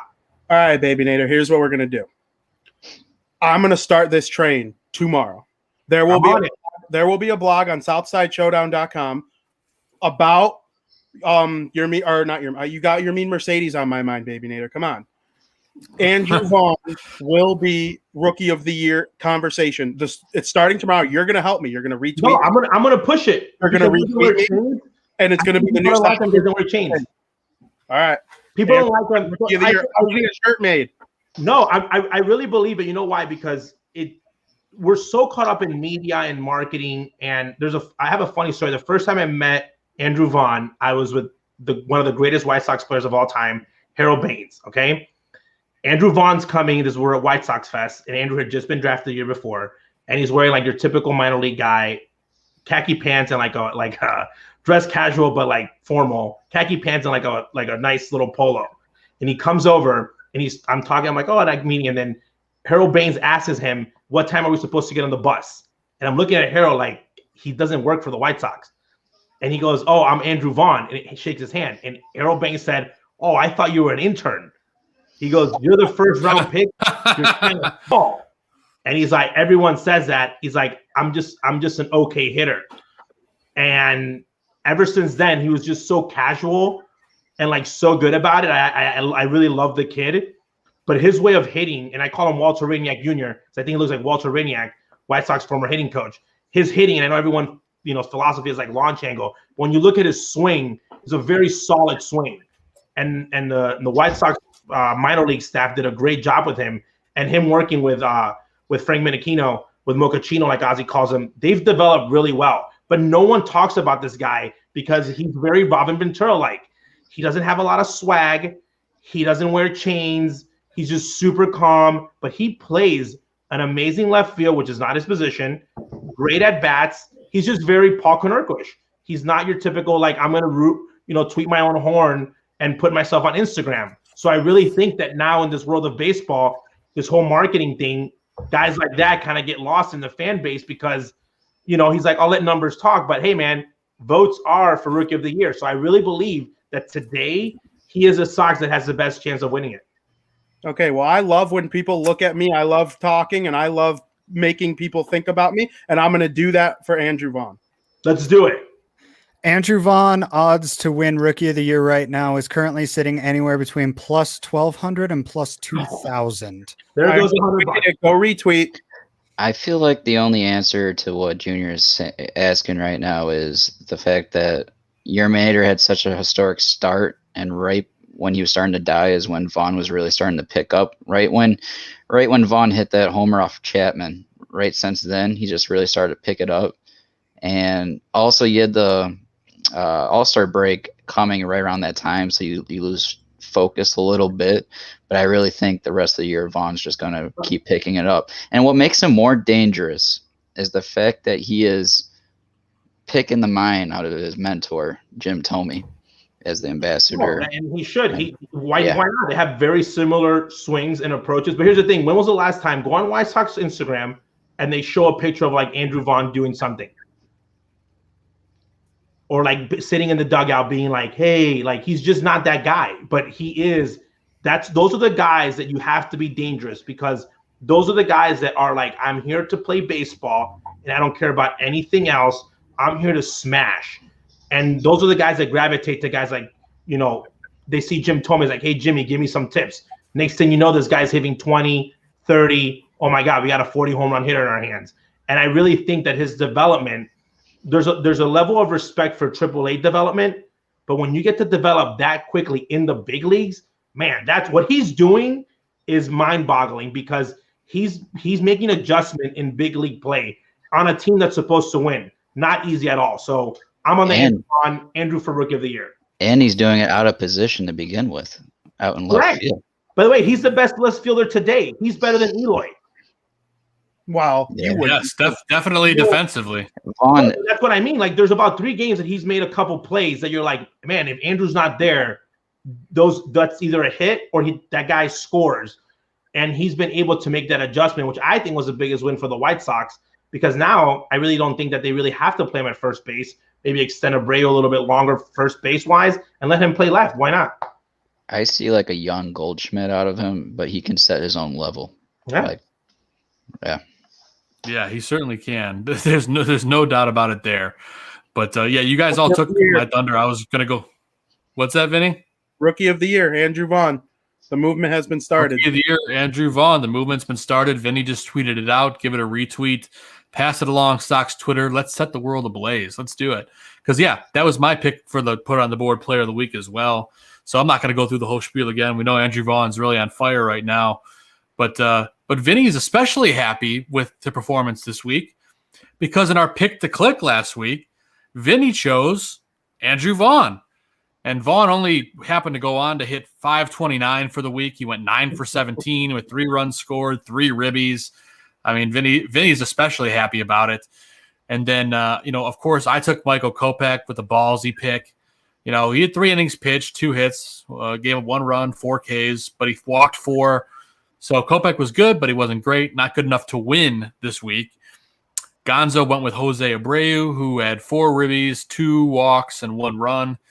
Not the best week, not the worst week, but not enough to win. And Zim took Tim Anderson, who pooped the bed this week, batting 143 with 0 ribbies, 1 walk, and 4 strikeouts. So congratulations, Vinny. You have won your first pick to click of the year. Get the slow clap.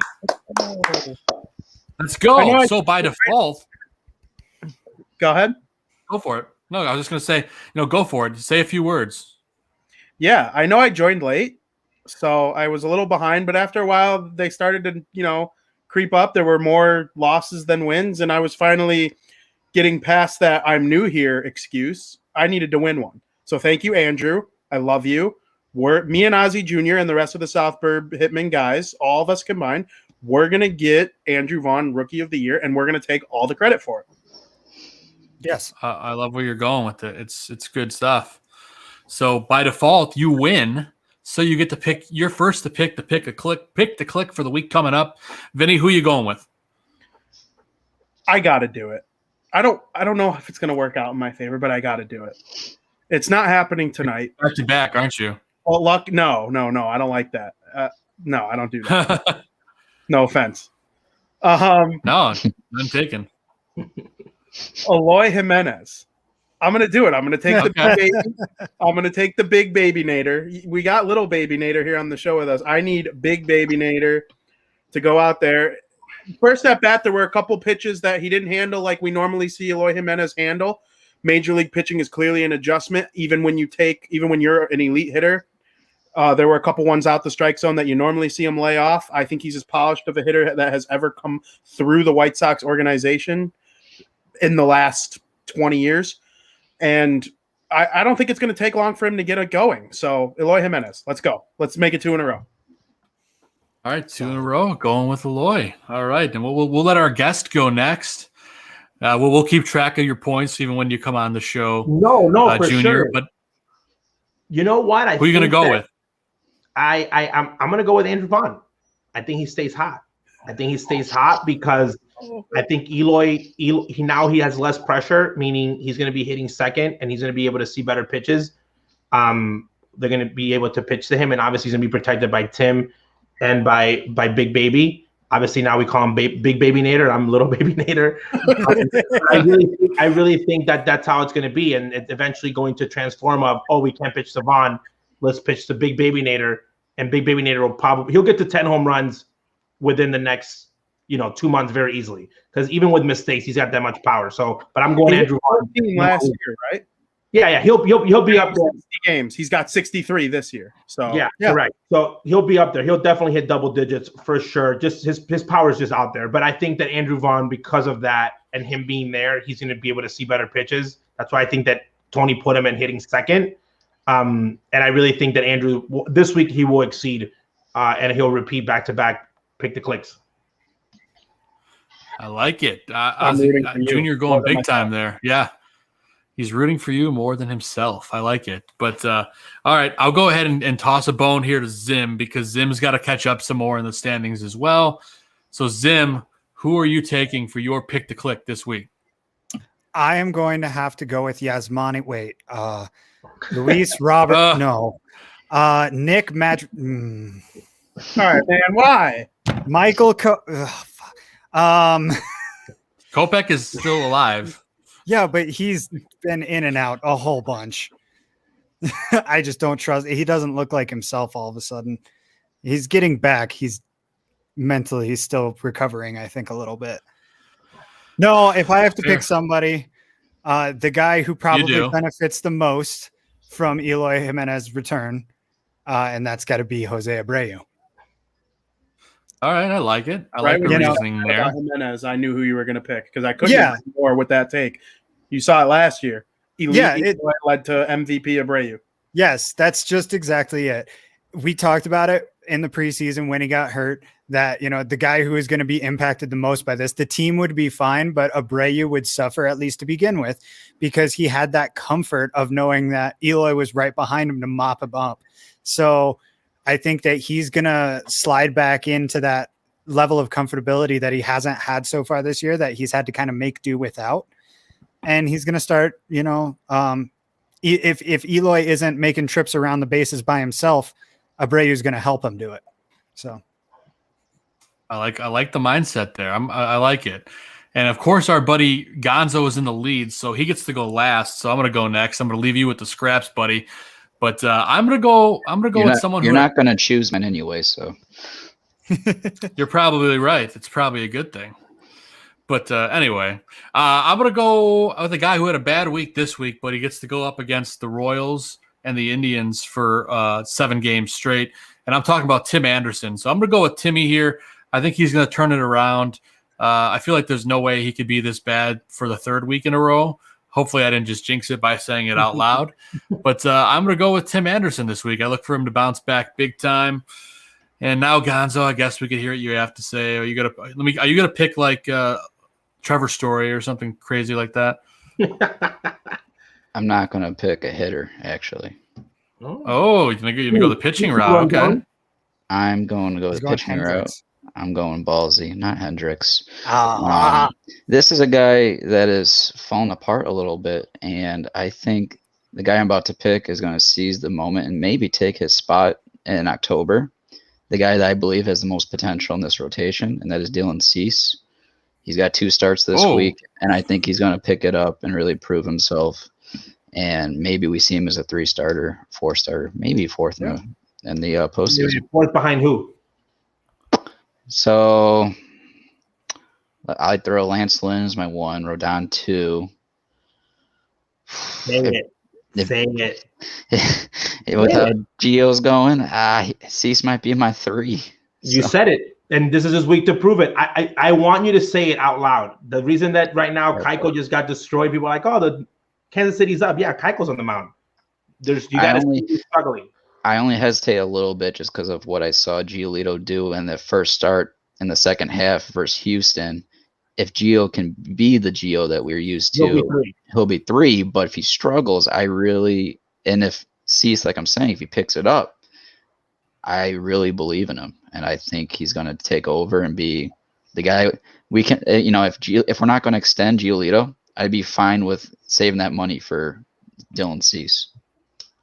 It's a good pick. That was going to be my second. That was going to be my pick if not Andrew Vaughn, because I really think that Cease is going to probably take the next step that we're hoping for very soon. I think he's thrown the ball very well. Great minds think alike, guys. Another underrated piece of that Cubs trade for Eloy Jimenez. People forget how much we hosed them there for Quintana. Oh, man, Quintana. That says it all. The look says it all. But just quick recap. Gonzo is going with Dylan Cease for the week. Vinny, Eloy Jimenez. Zim with Jose Abreu. I'm going with Tim Anderson. And Junior is going to go with Andrew Vaughn. We'll keep track of it, man. It's going to be a fun week to keep it all put together. And that the updated standings, Gonzo has 9 wins. I have 5.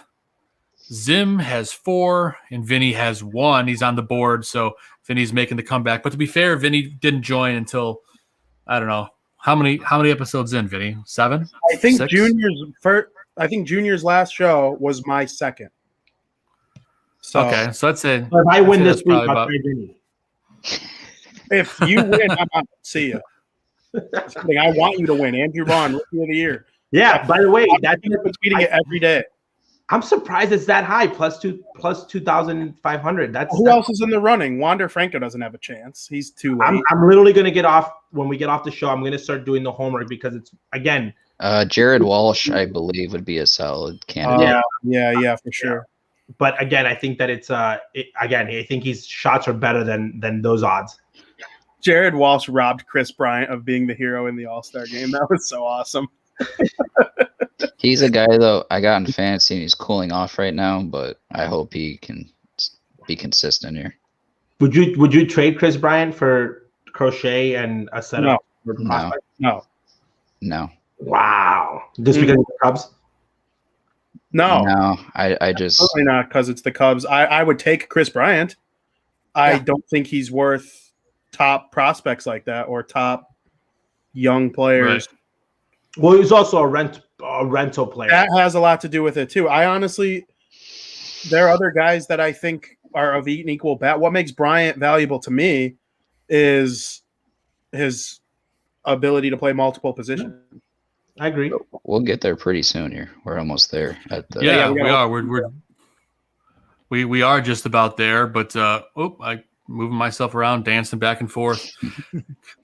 And we're going to go ahead and talk about the upcoming schedule and what's coming up for the week in the segment we like to call White Sox Weekly.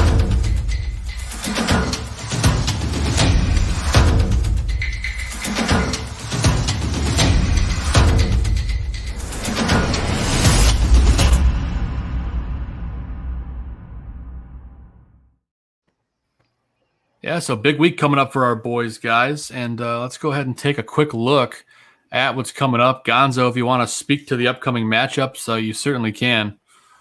Yeah, everyone in chat, this is all my favorite segment because this is what I do all my homework for these shows. And I get to start my own rants and talk because I hardly have been talking tonight. That's all good, though, because we got Junior here, and you can decide, break this down with me. But basically, we got 4 games to start the week off, Monday through Thursday at Kansas City.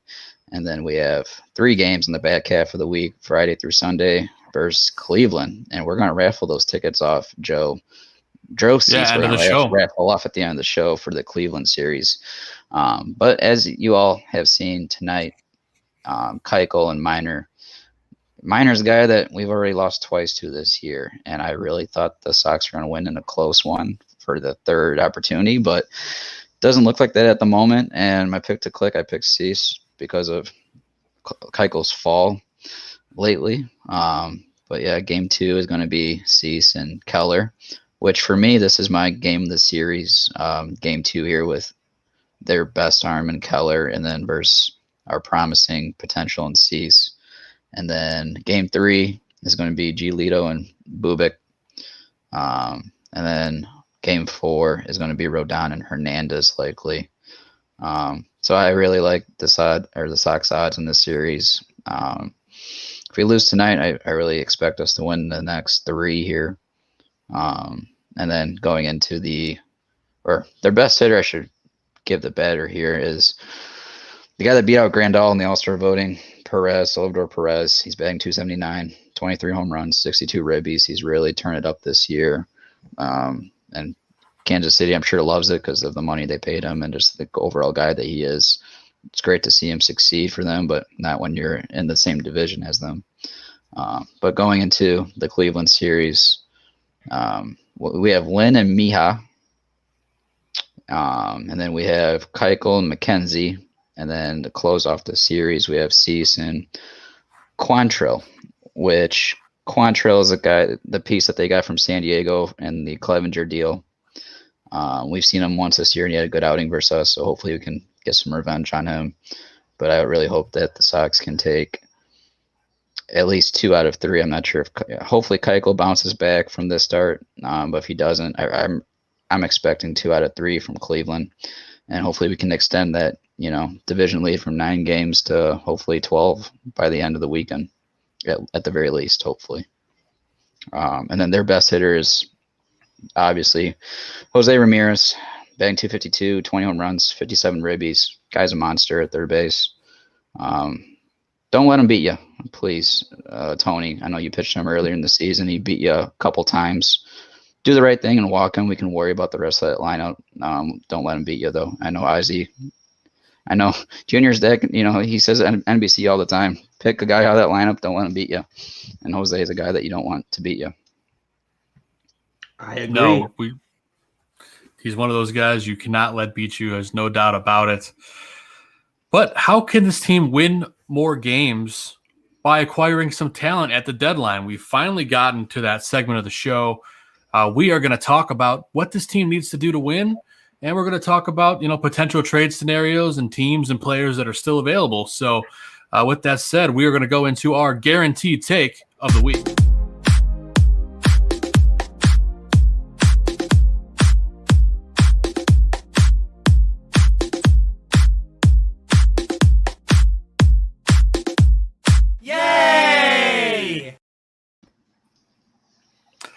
Yeah, so the trade deadline's coming up hot and heavy. The team hasn't done anything yet. White Sox Twitter is going absolutely bonkers, saying that it's the end of the world.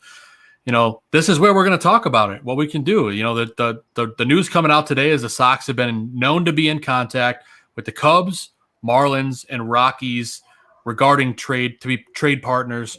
Obviously, I imagine Trevor Story's probably a part of that. Andrew Sheffin, who was just traded to the Oakland A's a little while ago, was probably there. And the Marlins have a handful of quality relievers we could probably get out of their pen. But guys, who are we going to trade? Who are we going to acquire? Junior, we'll lead off with you. I'm curious your thoughts here going into the deadline. You know what? The deadline's always a very interesting time because you always think that you have to make the huge move to sign the big name player, the guy that's going to be the blockbuster move. And White Sox fans are like that. They're like that in free agency. Every big name free agent, the Sox think the White Sox need them, and specifically with a trade. But what we were talking about earlier is the value that you're getting back, okay, and what you really need. And the White Sox are in a very unique situation because there's two key players for them at this moment that I don't know their timeline to return. Okay, I know one of them's already taking at bats in rehab assignment, which is Pantera. Okay, Luis Robert. And the one position which is very unique is the catcher position. Okay. Because Yasmani Grandal, even though that they've said that he's been throwing and that he's returning, he's going really fast for a very serious injury, specifically for a position like a catcher. So the reason I say this is like, do you really think that Zach Collins is ready to go and be in a playoff situation and be the everyday catcher with Sebi Zavala being the backup guy? Okay, so you have to look and say, okay, how close is someone like Grandal ready to return? Can I make a blockbuster deal trade, get an arm from the Marlins, meaning a reliever, and get Sandy Leon? Okay, Sandy Leon caught with the Red Sox in the World Series, is a great defensive catcher and a guy that if you need a defensive guy, he will be there. He will give you better at-bats than Sebi. Or you can go Alfaro. Alfaro obviously is a little bit younger. Obviously, it's a guy that you're probably just going to rent and probably return at some point in the offseason. Moving wise, but that position at catcher is one that many people are not talking about. I think it's harder to replace a catcher in a winning team than it is a second baseman, just because Leury's there, and you got Mendick, and you got guys that at the end of the day you could put Berger, if you want to be crazy. But I really think then if it's not the catcher position, you need an arm in the pen. If you can get one or two arms in the bullpen, even if they're not slotted to be the 8th inning guy or the 7th inning guy, you need arms in the bullpen. Why? Guys get hurt. You need to make moves for arms at this moment. The depth is extremely important. And if you can get a guy like Hudson or a couple guys that are throwing the ball really well from teams that are out of it, like the Diamondbacks, like the Marlins, teams that have guys that they're willing to move for a low piece or money. Okay, money's a big one. Eat this contract up. I would make the move. I would make the trade and get that arm. So I think that in my opinion, I think an arm, Hudson's up there in my list, a reliever, and I would really think that they should consider a catcher if Grandal is not coming back in a timely fashion to catch, because I think that that's a key factor in going into a big series is you need a catcher that could do it every single day. Yeah, Ozzie, I got to get your thoughts on it. The Braves released Jonathan Lucroy last week, and the White Sox have been linked to him, but there's been no deal made. What do you think about just adding him? Do you think that fills the void that's needed, or do you think it's not enough? You know what? It could be. It could be. Again, the guys like throwing to him. It's a backup plan. Okay, you're always going to be counting on Grandal to come back. But it's like, okay, if Collins is going to be your offensive bat, who's going to be your backup? Do you think that this young guy, Sebi, Savala is the right guy to do that? Then okay, because again, I'm thinking not September, August, September. I'm thinking playoff roster. Ozzie Guillen won a World Series with Chris Woodger behind the plate, so it's not like it's extremely important to have a legitimate name behind the plate. But if that's the plan, then you got to be ready to go with this kid who's got very little big league experience. Because Grandal, again, what's his return? Do I think the White Sox need at this point a big move like a Frazier or I know Eduardo Escobar was a big topic for them at second base. It is, but not at a cost where you lose an arm like a Crochet or a big name guy, because I think that the bullpen needs more help than second base. I don't think we're losing games because the second base production is not there, especially with Eloy's return. I really think that their help and where they need for it to get to the next level is on more bullpen help, because obviously that's going to be the factor moving on. In the World Series playoff, bullpen's always where it's at. Very rarely do you lose a series because your second baseman hit, 125. There's going to be 6 guys that are going to hit 125. There's usually 1 or 3 guys that smash in the playoffs. It's all about pitching. How good of my pitching depth, how good is it? So I would really be targeting that. Yeah, I mean, this team, like you said, they got a lot of needs, but for me, bullpen is definitely the one that's shining through the most right now. Yeah, well, Max Scherzer, go get him. Go get Mad Max. I'm just saying, though, if you can get a legit starter like that, like if you really think you're that close and you can go get a top starter, if not a reliever, I'm saying if you think, because people think right now like, oh, we got 4 or 5 guys. Trust me, if you can get a guy like that level. Again, I think if it's not official yet, he's probably a Dodger by now.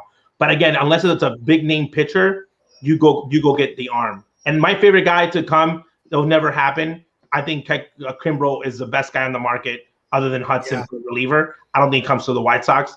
I would eat that contract up, but it won't happen. But I definitely think Hudson then becomes the best option. You know him. He's an organization guy. He's not crazy. He can still perform, and he's not going to close the game. He's got to just come in the 6th or 7th inning at this point, potentially the 8th if Bummer. Again, Bummer right now is a huge question mark. If Bummer was at 100%, we might not be having this conversation. He's not at this moment. So you really need that 8th inning guy because not a lot of guys are going to throw 7 innings in a playoff situation. Yeah, there's no doubt about it. And Steven Zimmerman, I got to get your thoughts, on this deadline coming our way. Where are you looking for needs? Dude, you're a guy in Colorado. Tell me a little bit about the feeling around Trevor's story and kind of, I think it's a foregone conclusion that he's going to be out of Colorado, but where do you think it lands up? Well, Story's definitely out of Colorado. They've been all but confirming that since before the All-Star break. Where he ends up, I mean, obviously, if the Sox are talking to the Rockies, I can't imagine it's for anybody other than Trevor Story. There's nobody else on this team that's worth trading for out here. They're just not good from top to bottom. I see you smirking over there, Chris. Like, we're going to talk about Charlie Blackmon, but his contract is terrible. He's not playing well, and he's 36, 37 years old. It's just not going to happen. We have no need. We don't have a need for Charlie Blackmon. There's no need anymore. I know you've been pounding the table for him, and I know you like him, and I'm sure you're going to present your counter argument to me, and that's totally fine. I personally just don't see any reason or any way that it happens. So anyway, bullpen, I think, is where there needs to be an acquisition. I'm not going to pretend like I know who it is because there's way too many relievers in this league to know, who my guy would be. I like the mention of Hudson out from Oakland. I liked the idea of Chafin from the north side, or Chafin, or whatever the hell his name is. I don't know. I read the summary. I don't watch the Cubs. I'm thinking that if they're talking to the Marlins, it's definitely got to be a young reliever as well. Somebody they can team up with their already young relievers like Crochet, like Kopech, et cetera, et cetera. I'm not really going to say anything new or interesting other than I think Trevor Story would be an absolute home run trade for them to get, which is why I kind of don't think it'll happen. But Yeah, it would If cost they a could- lot. It wouldn't be cheap. Well, and that's just it. And that's something that we touched on last week. We mentioned that Reynaldo Lopez might be up in the majors right now for other teams to kind of get a look at him. He got that spot start to maybe try and showcase him a little bit. I think Jake Berger might have been up for the same exact reason. Berger and his stock shot way up. It worked. Yeah. If they're looking to move Jake Berger right now, he's at an all-time high. And the fact that they sent him down today kind of tells me that they're not expecting him to be on the playoff roster. So why not move him, especially with his injury history and how much time he's lost developing because of it? You know, he's lost almost 3 full seasons and he's 28 years old now. A 28-year-old prospect that's lost 3 full seasons is a lot more attractive to that team than to the team he's on, you know? Well, Zim, maybe I'm looking too much into it, but they send him back down. They're having trade talks with the Marlins. Charlotte is on the East Coast. Maybe they're getting him a little closer to Miami. I don't know. Well, he could play on the Marlins. He could literally fit. He'd be starting right now. He would literally be a starter on that. He could be again. You could put the Germinator, package him. I'm saying though, if you can make a move and they need bodies, because there's always going to be a guy they want on the trade. It's either Sheets, it's either Berger. You're going to have a couple guys that you say, okay, these guys are off the table. That might be your Kopeches, your Crochets, like guys that say these guys are untouchable. But then there's a list of guys that you say, okay, these are the guys that are on the market. Like, what can I get for these guys? And then if you need to, convince them over other teams, that's when you bring other guys in a package deal. Because this is the other thing. There's other teams out there that are competing. Thankfully, there's nobody in the division that's competing for that. But there might be a team that might throw you an extra body. Okay. The part with Story that might be a little bit challenging compared to other guys is the fact that you might have to re-sign him. So how close you are, I think that him and DJ LeMahieu end together in New York. But the Yankees are going to probably have to throw 2 or 3 extra players to outbid the White Sox. Okay. They might have to throw a couple extra bodies. That would be like a Reynaldo Lopez at that point for the Sox. But I think that for a guy like Hudson, I think the Mets are in the race. I think the Red Sox are in the race.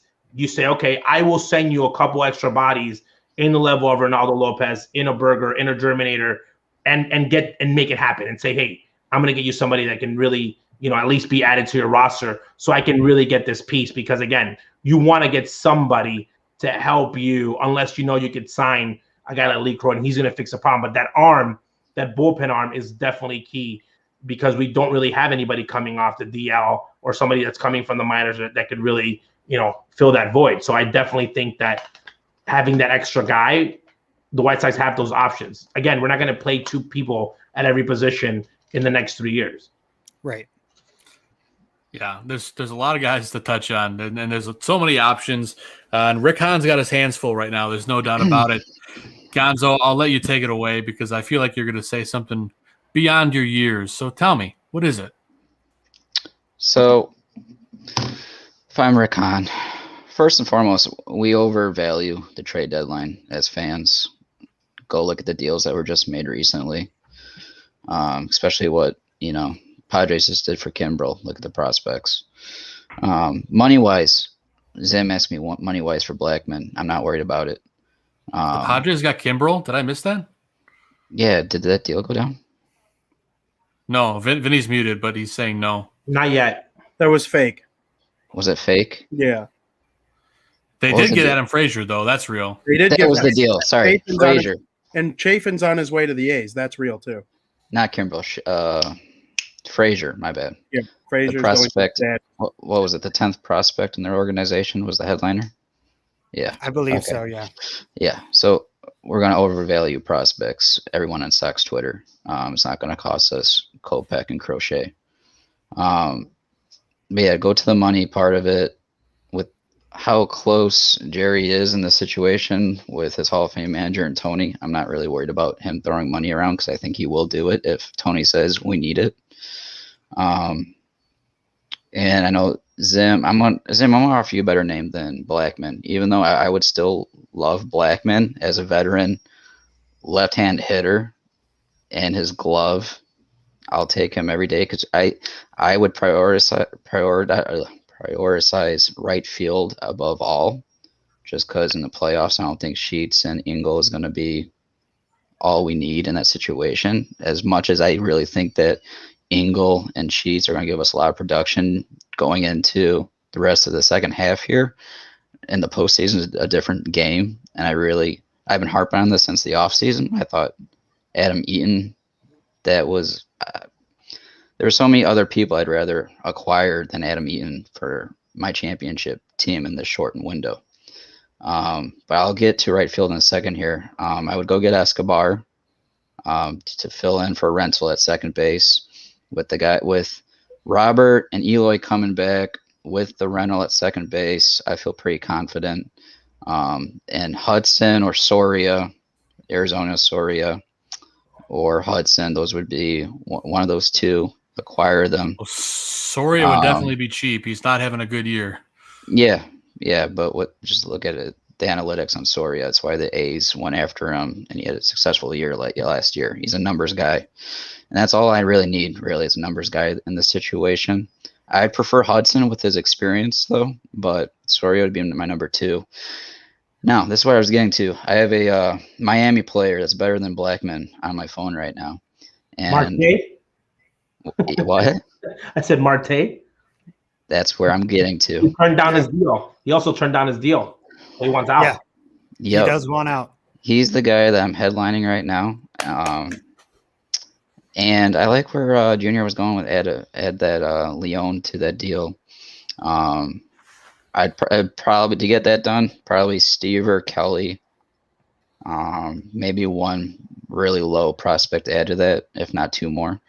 But I don't think you're going to have to give up Crochet or Kopech or anybody for these deals I'm about to make. So no.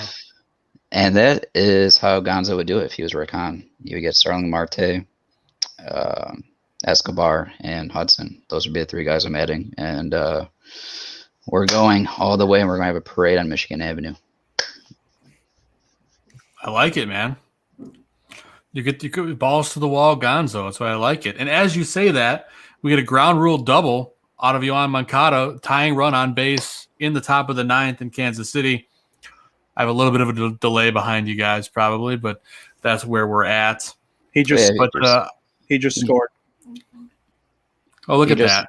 Yeah, you just look at that. I would have Marte and right, Robert and center. And you have Engel and Vaughn and left. Billy Hamilton's coming off the bench and defensively if you need him later in the game. Moncada, Anderson, Escobar, Abreu. With Eloy's your DH, Grandal coming back, his backup, and that deal that would get Leon back defensively. It's pretty dangerous. I love it. It's a lot dangerous than how we began the year. So that's what I like to see. Yeah, and Vinny's dangerous. He's got some information, so why don't you throw it at us, Vinny? Yeah, to wrap up the trade talk, I mean, I echo what pretty much everyone said. Like, they could get a second baseman. Another bullpen arm would be nice. I'm in somewhat frequent contact with Robert Murray.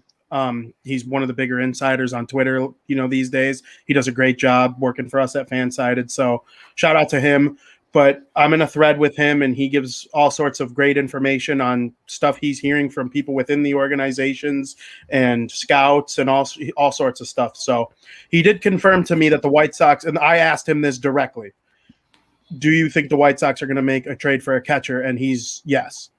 He hears that the White Sox are seriously looking for a catcher and that Jonathan Lucroy's name is on the table. So that's definitely interesting. It was interesting to hear you guys talk about him because that's literally an option. And then there are some things going on with division rivals that'll directly impact the rest of the season for the White Sox. Junior thinks that this team can win the division by 7, 8, 9 games. They're already there. If some of these things that are being told to me actually come true, then it could be a lot more than that. Because the Royals, as we're watching them hopefully choke a lead to the White Sox right now, they are looking to shop Whit Merrifield. And although he would be a great fit for the White Sox, he's way too expensive to trade inside the division. Exactly. And there would be that won't happen. Tax. There would be that in-division tax. Zim, you make a great point. But him leaving the division will make the next, I think they play 7 of the next 11 games against the Royals or whatever. Get him out of that lineup. It makes it easier to beat them. Then you got the Minnesota Twins. They're having a fire sale right now. A fire sale, that's putting it lightly, because they might trade Jose Barrios. Yeah. And that's something confirmed to me by I think Robert. they will. Hearing that's interesting. He said it became more likely when Buxton turned down his deal. Like, the thing that I hate about our division right now is that all the players that our division wants to get rid of are players that would be great to have on the White Sox. And there's 0% chance that they're going to be traded within the division unless you give up a Crochet or a Kopech or Vaughn. You know, you got to give up these guys that you can't justify parting with. Yeah, absolutely. And the fact that they traded Nelson Cruz, I saw him going to an AL team just because he's going to be a DH. Right, he's not going to play right field or anything like that. So I was rooting for them to keep him, to be honest. But now that he's gone, they'll probably trade Donaldson. Barrios is a serious trade target now. But all we got to do now is just hope these guys go to the National League, and then if we play that team in the World Series, deal with that. You know, maybe not even this year, in future years, you deal with that at that point. But he also did confirm to me that the rumors surrounding Jose Ramirez are false. He would be quote unquote shocked if he's traded away from the Cleveland Guardians. So take that for what you will. That's my insight from my good friend Robert, who I trust. So that's good insight. I've heard the Ramirez from his agent's team that I tweeted. I when I saw the tweet, I wrote them directly right away and said, I'm a big Ramirez fan. And I said, is he moving? Is he on the move? Where is he going? He said, that's not true. Yeah, it's not going anywhere. It's fake. It was just a rumor that was started. But all the other rumors are like with the Barrios. I think everyone in Minnesota is on the market right now, because I think that what they had planned of re-signing Buxton, having Barrios, and kind of rebuild with like a young core is not working out for them. Again, the White Sox winning on the signing the young guys when they had a chance and not letting them walk is paying off. I think that's going to be a big fire sale there. Absolutely. So hopefully the White Sox, they make a trade for maybe one more bat, whether it be someone who could play second base. I'm all of a sudden not so caring that they get an outfielder like I once was. Junior, last time you were on the show, I was probably obsessed with the idea of them getting an outfielder. Now I honestly could care less, because one of the outfielders is probably going to go when Robert comes back in 2 weeks. Yeah. It could be Brian Goodwin. Billy Hamilton will obviously see less time, but he's a weapon in other ways. So I don't know, man. I'm excited for this trade deadline. I'm equally as interested to see in what some other teams around them do. The Rays, they terrify me. And they're not on Boston's level, who came back and had a big win today. I had that on while we were recording. Verdugo hit a late inning home run to put them ahead, and they beat the Jays. But I mean, Boston, they would be a later in the playoffs type issue. If the White Sox do end up with the best record and have to play the Rays in the DS, because I would pick them to win the wild card game over the A's personally. But I mean, that's another team I wouldn't necessarily want to face either, the A's. They're bolstering up. They just traded for Chafin while we were live on air. So it's going to be an interesting deadline, and Friday's going to be a lot of fun. Thursday might even be crazier than Friday. Mm-hmm. It's a legit possibility. And, Goodwin didn't really help his case here. I don't know if you guys saw the ending to this game. He hit into a hit and run gone poorly wrong. And then when Sox end up losing this game after fighting back within one, tough one to lose on, but Sox can't win them all. Got to come back and get them again tomorrow. But damn it, they're only 18 games above 500 now. I know, right? What are we gonna do with that? I have the Angels and the Cubs and the other TVs. Are the Guardians off today? No. The Guardians are playing, right? The Guardians are off until 2022. The Guardians are actually I think they're playing. I had them. No, they're off. They're off. Yep. The Tigers are playing right now. Okay, so now it's only an 8.5 lead. Dang it. Shucks. Yeah. What number do you guys start getting nervous? 1, 3, 3, 2 or 1. 3. All right. Yeah. I think Zim, what about you? Number, yeah. Three sounds about right. 4 is where I start to. Okay, let's be real. 4 to 5 is where I start to kind of worry. 3 is where I started to say, I mean, Junior, what do you think? Do you also think how they get there matters? Like, Well, let's say if they win 24 straight games. No, I'm saying that you have to play really good baseball, meaning like solid baseball. And again, you don't want to peak. And that's something we haven't talked about in the show, which is the White Sox haven't had any injuries in the starting pitching. We saw Rondon have his worst start since June 8th in Toronto, which I give an F. I want to see how he throws the balls in the next outing. You've seen a couple of fatigue from Keuchel. We want to see how Cease bounces back. There's a couple guys that are like, do you rest a couple guys and let Lopez have a start here and there, a spot start? The other one is the Kopech. I thought that he was like on an innings count. Obviously, Tony doesn't act like that because he comes in like every high leverage situation. So that's like a month off though. Correct. So, but I'm saying we're looking at innings. Correct. So like, what's the number of it? Which I thought it was a great time for him to take off because if you're counting on that, but I really think that how you manage the staff going down the line, meaning down the stretch. Again, if you win the division by 10 or 8, doesn't really matter unless you're really going for the best record in baseball. But what's the best record in baseball mean when you are going to go there with out a couple pitchers because they're burned out because you're trying to get the best record? So I think that how they manage is going to be really interesting. I would say 5 games. If you go into Cleveland playing with a 5-game lead, and then you get lose 2 out of 3 or get swept, and then they make the series down to 3. I think that 5-game situations where you're okay, this is getting a little bit too close for comfort. Anything above 5, I think that you can deal with, but especially when in divisional play, that 5-game lead is key. And again, the White Sox have a really easy September. I don't think it's going to get there. So I think that maybe it doesn't even get there, but I think that 5-game lead is anything above 5 years should be fine. I really think it's going to be 15 games is where they're going to be at. It could be. And again, they have to get pumped up to play in the playoffs because you can win the division by 15 games and win 105 games and celebrate all that and and then go in. Wasn't that I've seen this movie before, 1983 White Sox. Yeah, ugly is sweet. I think you got to give Francona a lot of props to how he's handled that roster this year. I think they've been playing above expectations, but I really think they're going to start to slide here, and I really think by the end of the season it's going to be a 15-game lead. Yeah, they won this game, or they lost this game 4-3. They almost came back. Dallas Keuchel threw a meatball to Andrew Benny Buttcheeks, and he hit it to Pluto, and they lost. That was the game-winning run it ended up being. And they still almost won. Tomorrow you got Cease. The Guardians are going to play the Cardinals. They're pretty evenly matched in terms of records. So, I mean, go take the next 3 from the Royals. I don't want to hear about this game ever again. I forgot. No, it's pretty much I don't think the Tigers are going to keep playing as well because they're going to shut down guys in September, their pitching staff. Yep. You're not going to go max out. You're going to go into the motion. Again, the trade deadline is going to be it's going to be, the focus is how do we make moves to get us ready for playoff baseball? Meaning who's going to come back and who makes this roster. So if it is a catcher that they need, why not have a guy on the bench in AAA that you can, just in case you need to bring him in? Bodies help out, and I think that's when the bullpen comes in. So this team's definitely getting prepared. If I was Rick Hahn in the front office, I'm getting prepared for playoff baseball. If I'm the players, I already made, we're doing nothing in October. We're playing playoffs.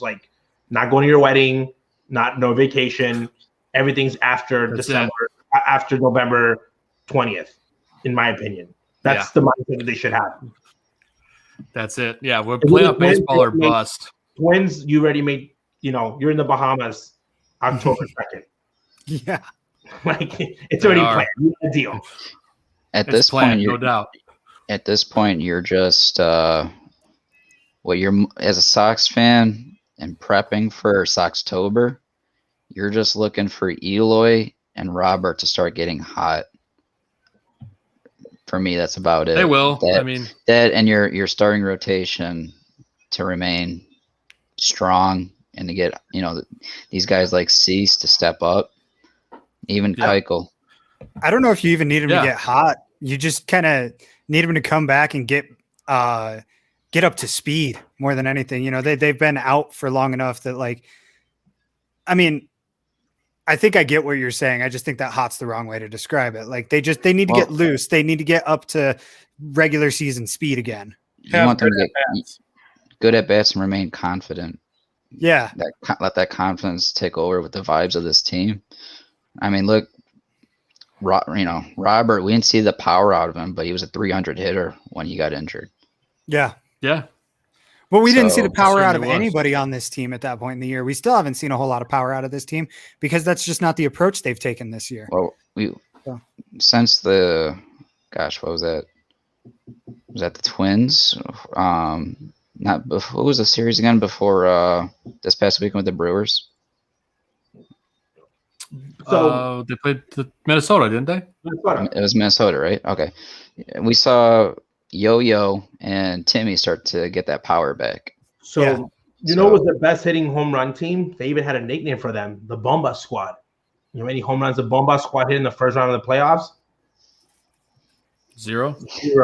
Because home runs are hard to come by in the playoff baseball. I really think that the White Sox finding a way to win without hitting home runs is actually to their advantage because they don't rely on it. And when it comes, it's going to come like just sporadically. Yeah. Look at the old White Sox. Yeah, I really think that. I get really scared of teams that are like one guy. Everybody has 35 home runs because that means that it's all power and you're not really producing runs. And when when you're facing really good pitching, which usually happens in the playoffs, you're shut down.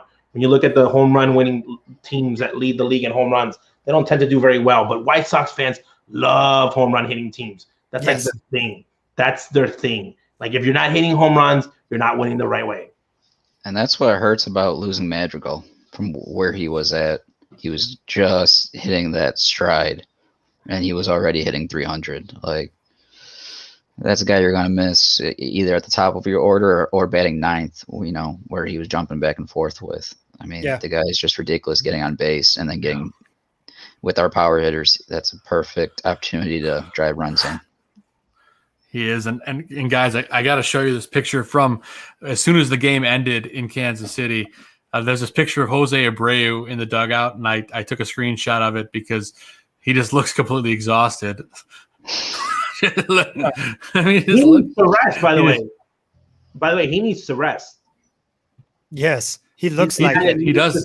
The Iron Man. He needs to take a little week off, might have to go on the IL for a couple days, just a little 6-7 day break, especially when Robert comes back and get himself ready for the playoffs. He looks exhausted.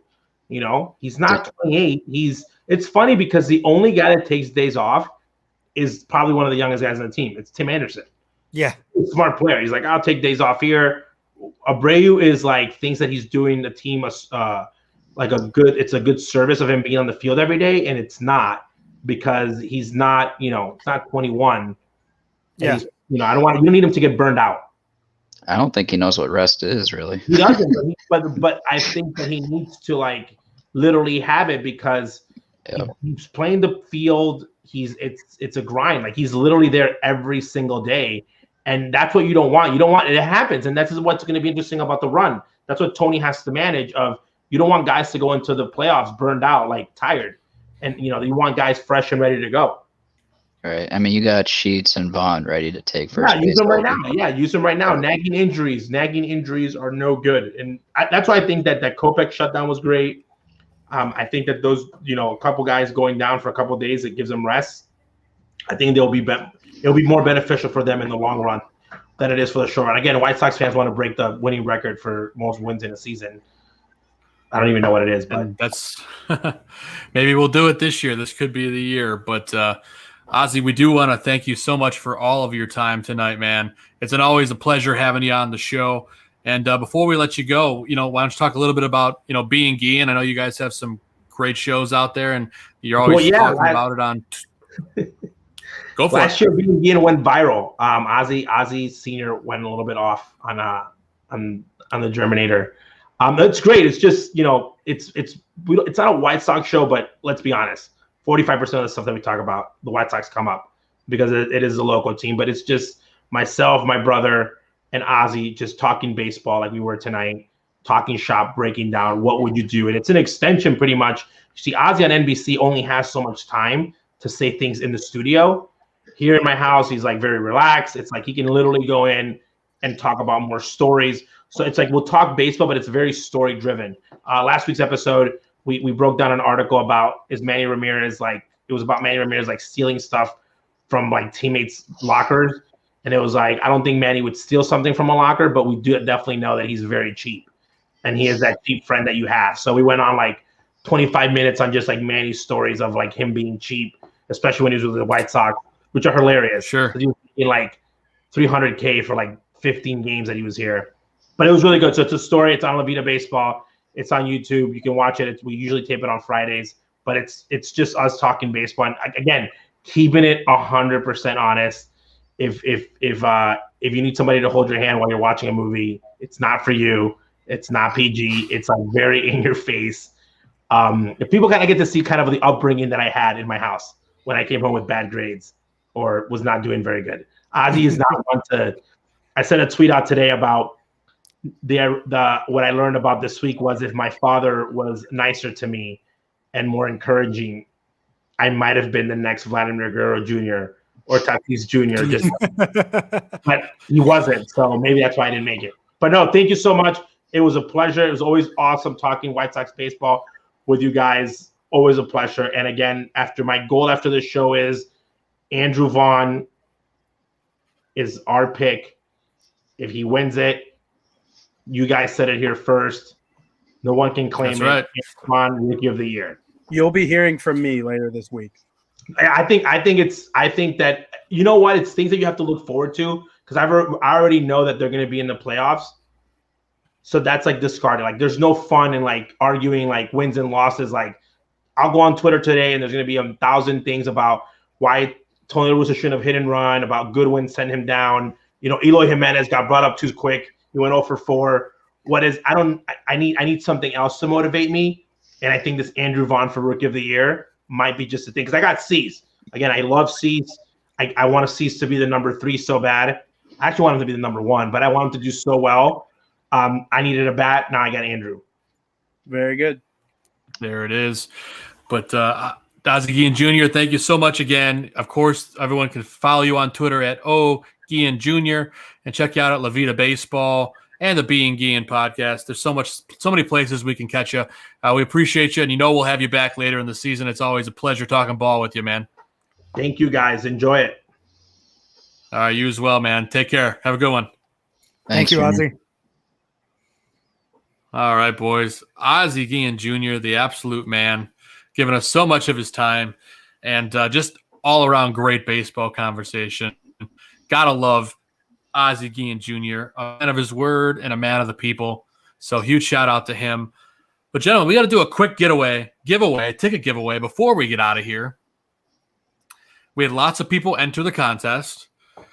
And the rules were very simple, at least in my opinion. You had to retweet the contest tweet.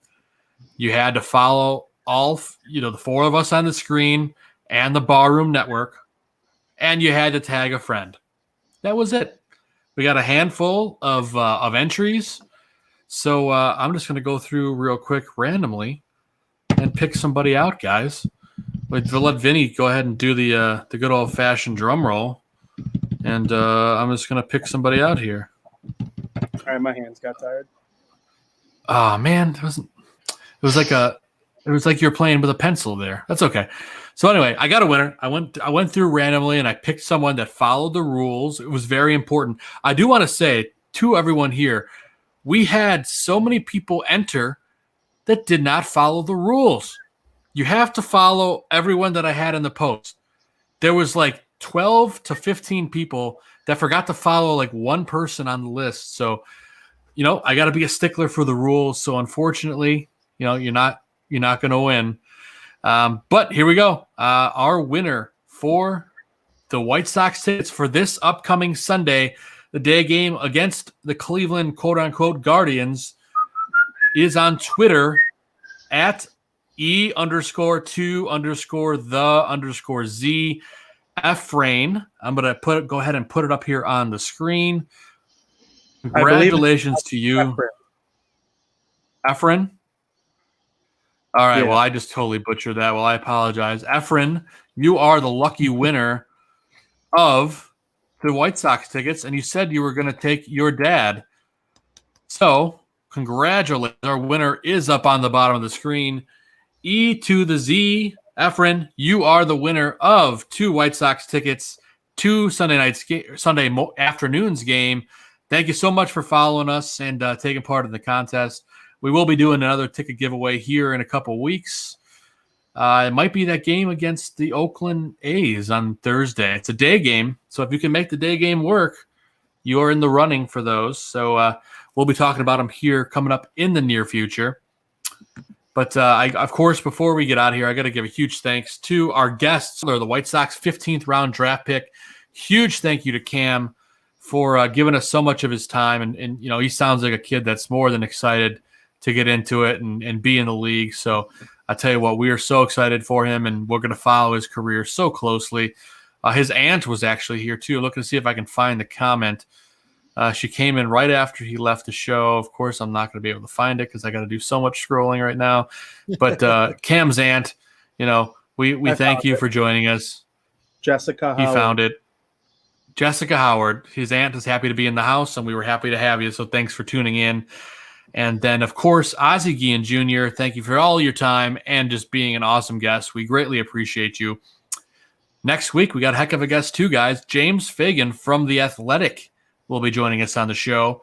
Of course, he covers the White Sox for The Athletic, and he asks all kinds of fun questions to the players and Tony La Russa, and that'll be a great person to have on right after the trade deadline. So looking forward to that show. But with that, let's get the shout-outs, and let's get out of here, boys. So let's lead things off. We'll go to Zim. We'll lead off with you, man. Who you got for shout-outs? Not much really to this week. Just a thank you to everybody who watches. Thank you to Cam and his family for, taking the time to come on the show and to watch the show. Thank you to Ozzie Guillen Jr. for coming on the show.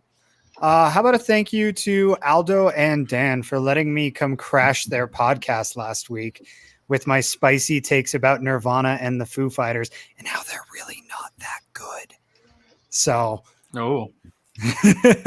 so yeah, that's about all I got this week. Who's next? I'm going to go ahead and pass it off to Gonzo. Gonzo, what do you got?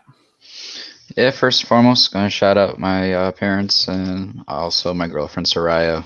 They just gave me all the endless support that I need through the times I'm going through right now, not only on the podcast, but off the podcast as well. Besides, my family and loved ones, I'm going to have to give Ozzie Jr. a shout out. I've been talking with him for a while to bring him on, and I thought it was a great idea to have him for our show segments. And I thought he was an amazing guest to do that for the first time, and hopefully we can keep doing that with not only him but others as well.